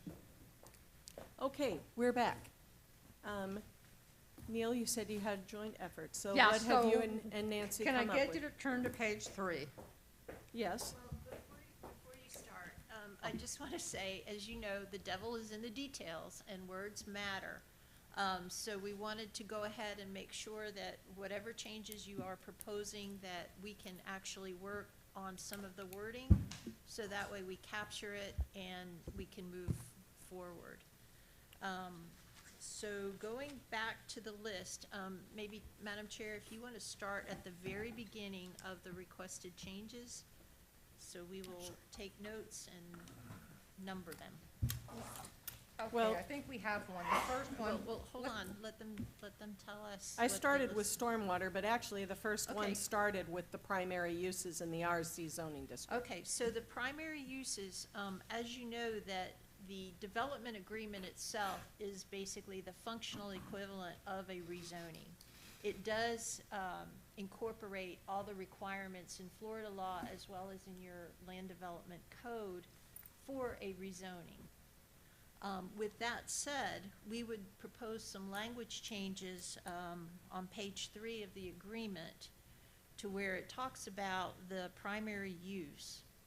There, we would propose language that would say, parcel 1 shall be rezoned to RC to allow 12 single-family homes, except no bed and breakfast, no daily short-term rentals, no community home care, or community home and then home care. No, home care, I knew there was another one. Right.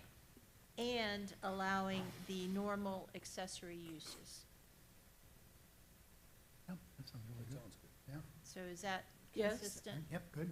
Okay. Okay, and then go down that same page to drainage, change the word may to will. Yeah, Okay, so the very first, hold on. Oh, I gotta mosey on along here. Do you not know Neil Montgomery?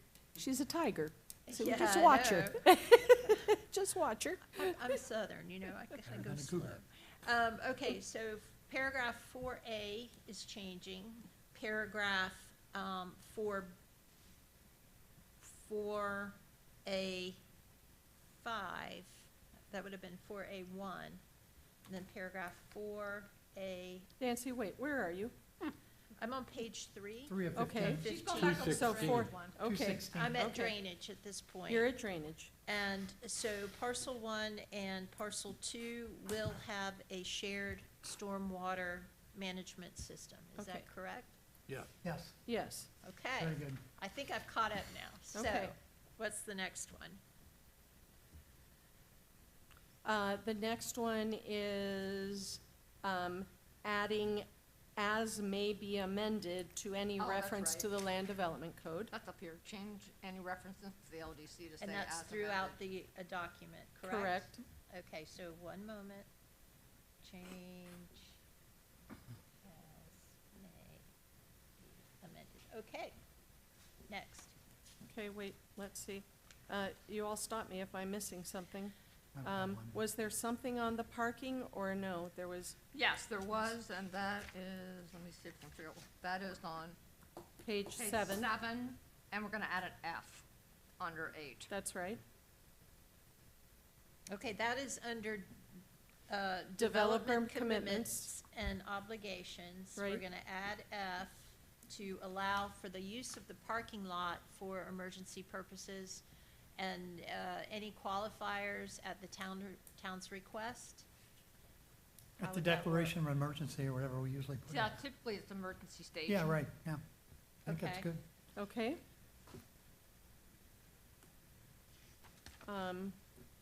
Then, I don't have anything else until we get to the, on page 8, number C, the termination by the developer, and Doug's suggestion was, only if a new development order or a new, Yes, so that particular request we did discuss.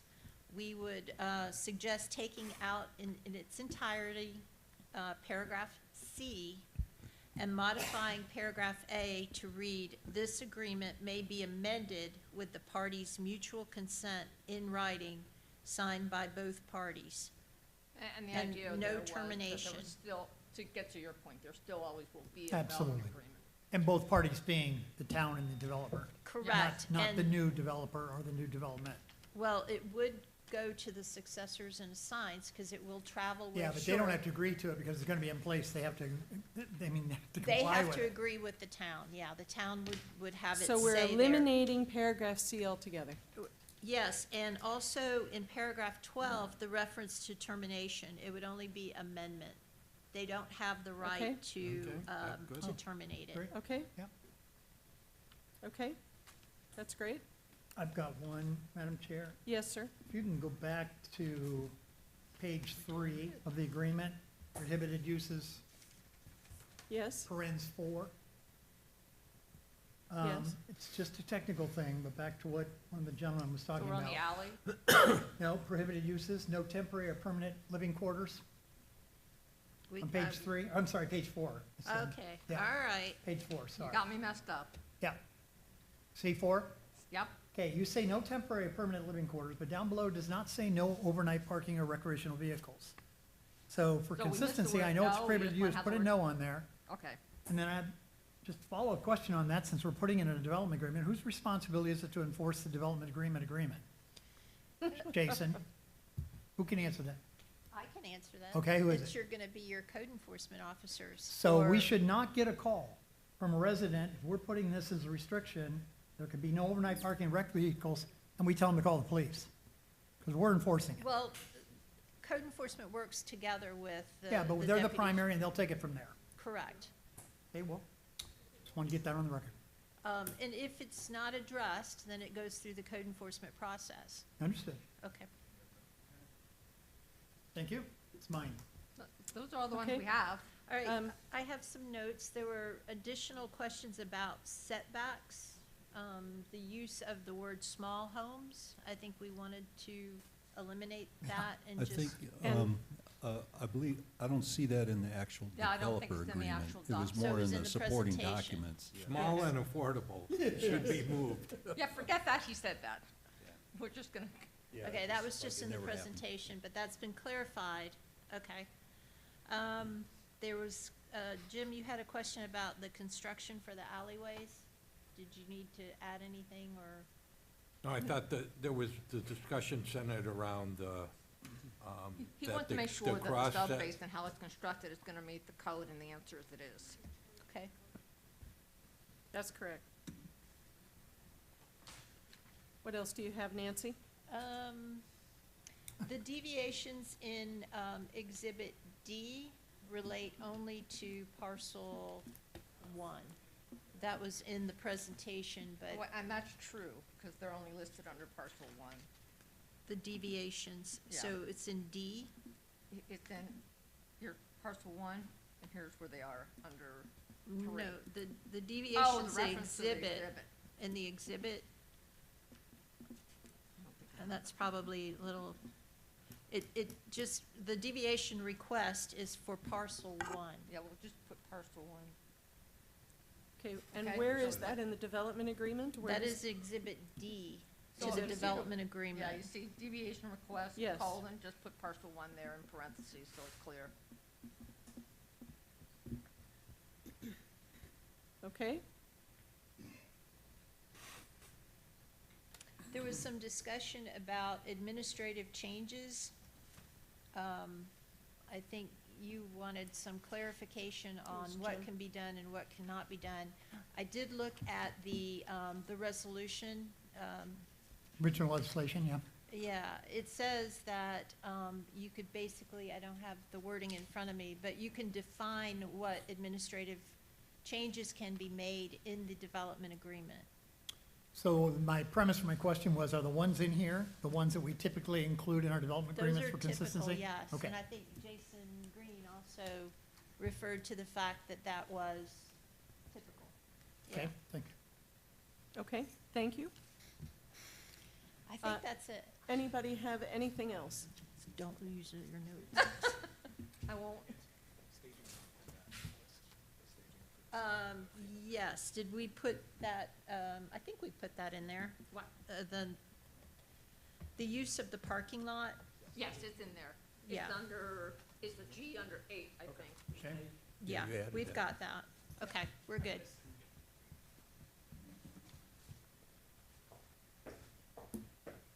Jason, can I ask you a somewhat theoretical question? Can I give a theoretical If there is, answer? no, I need you to give me a real answer. So I wondered as I was reading this, the request for RC versus RS, because they could have requested RS zoning instead of RC zoning. Yes. Does RS zoning still give them 6 units per acre? The comprehensive plan, yes. So So the only difference is, as I figured it, was the short-term rental issue. No, you'd have to have more deviations because the lot size minimum is different in RS than is in Okay. RC. So through the plan and the lot layout, you'd have to deviate from those. Another motivation, yeah. Okay, This, okay, this so they couldn't have density put their matches. little cluster, yes. Yeah, I that's- won't go into that whole lot size that- thing, you but don't they need don't, to. the RC matches more closely to the 6 units an acre. And how do you feel about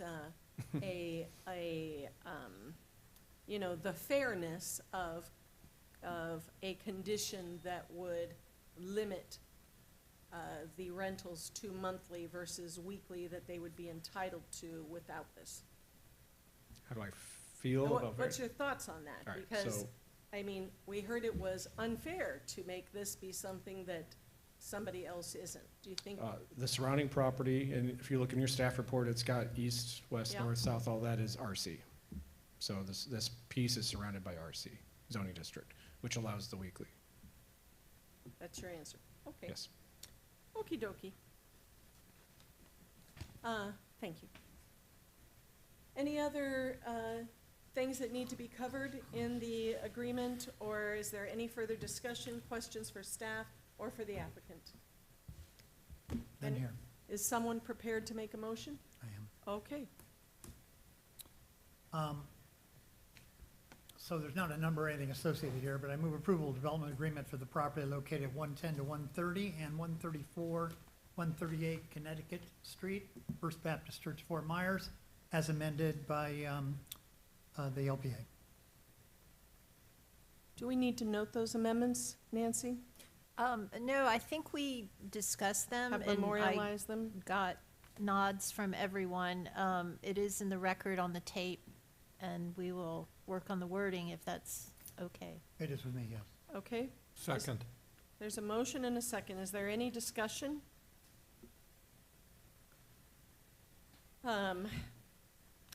You know, I know that I should support this because I support the idea of your agreement. What I really hate is this short-term rental issue, because the notion of 12 more houses in that neighborhood with short-term rentals, I'm telling you this so you'll think about this for the future with your sales pitches and whatever else. And I think everything you said was true. Everything you said was true. The future of Fort Myers Beach, how people are gonna buy and use those houses and whatnot. But there are still folks there who have lived there for as many years as Norbert or me or Barbara or our families have lived in that neighborhood. And it is being disintegrated by these short-term rentals because the impact is tremendous, really, really tremendous. Not so much if you had a family who was renting one of those houses because perhaps it's affordable on a monthly, annual basis. They become part of the neighborhood. The weekly renters do not become a part of the neighborhood. They impose on the neighborhood, in fact. So I'm gonna support this because I agree that everything surrounding it is RC and that's what we have to do. But I hope you'll really think about that because it really is a major issue. Okay, any other discussion on the motion? Hearing none, your vote, Jim? Aye. Jim? Aye. John? Aye. Dawn? Aye. Doug? Aye. Aye. Thank you very much for your consideration. We'll move on to the next item. Why are we not having the next item? The rezoning? Yes, you took care of it. Well, so your procedures basically have said that the approval of the home rule development agreement and the deviations shall be considered tantamount to and commensurate to a planned development for purposes of determining consistency with the comprehensive plan. So we don't believe that Yeah, it's well, I needed hadn't at thought this about time. Well, I think that that's excellent. Okay, thank you all very much. Thank you, Neil. It was very nice to see you again. Nice to meet you, Mr. Quattrone. Very nice to meet you. Think about what I said. All right. Okay, so then in that case, wow. That's it. Yeah, that's it, except for, all except for the singing here. Okay, so next item on the agenda are LPA members' items and reports. John, do you have anything? I do not. How about you, Don? None for me. Jim? I'd like to thank Diamond Head for all of the courtesies that they've extended since Ian allowing us to use the building. This will probably be our last meeting here, so I'd like to thank them. Yes, kudos. Ditto, ditto, ditto. Doug, any items? It was mentioned there's 3 churches open on the island, and St. Peter Lutheran Church, which I'm the treasurer of, is open and invites everyone on Sundays. We're open to all. Church marketing. Thank you. Jim, anything? Just one quick item, if I may. I mentioned a few meetings ago about, and maybe I'm missing it, but when we do our unanimous approvals, and there is an objection about getting access to that, you signed it and it happened.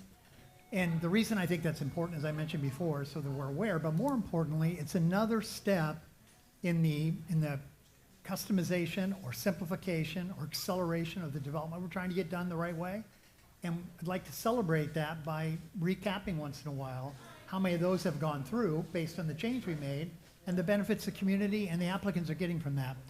It's not self-serving as much as it is self-identifying that we're trying to listen and adjust these things, but we need to know those that have been done so that we can amplify our voices throughout the community in doing that.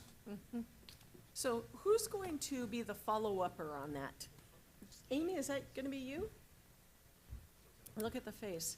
Maybe it's Lizette, because I'm just thinking, when I get those variances to sign off on, the time has passed. That's right. Could that, once I've signed it, could that then be forwarded to the rest of the LPA so that they see, okay, this is a signed, done deal? That would be perfect if we could do that.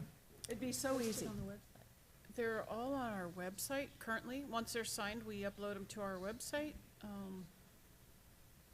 Is it too much to ask to have those forwarded? Because I think that's what Jim is saying. If we got notice of it, as opposed to going and checking, or, you know, another thing I could do, I'd like to promise this, but I don't know about my follow-through on this. I could tell you at each meeting which ones I have I'd be happy signed. that, just having the information so we pause, reflect, and celebrate on what we're doing to try to move things more quickly on the Yeah.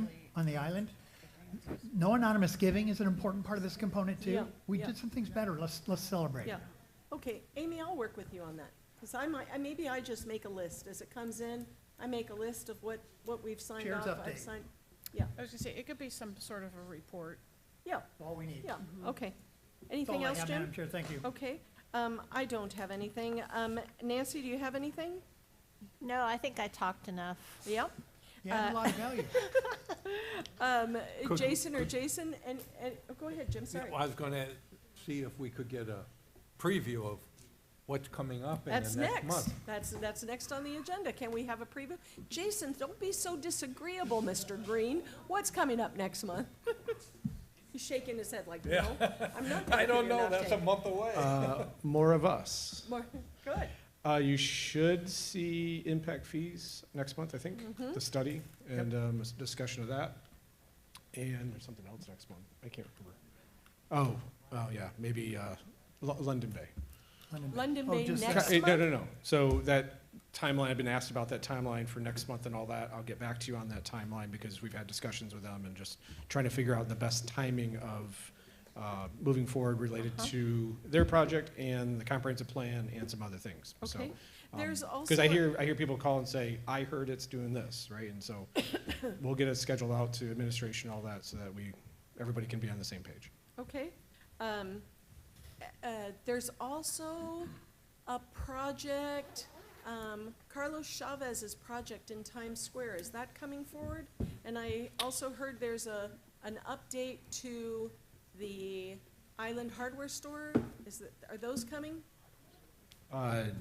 Maybe in Those May. are coming. I can't confirm Okay. October, but they may be. All right, we'll just leave that open. But All right. there's, the next couple months will be very busy schedules for you. I'll put Okay. it that way. So Jason, one Thank you. follow-up then on your impact fee. If there are materials that you would benefit from by us being briefed on thorough, I'm not talking about just the amendment, but things that they would help the conversation be more pertinent to adding value versus the learning curve that's gonna happen from all of us, clearly include those in whatever packet, even if they look rudimentary to you Okay. or basic. We want to have a good, robust conversation to help get this done. Sure. And most of us have not had a lot of exposure with the creation of impact fees.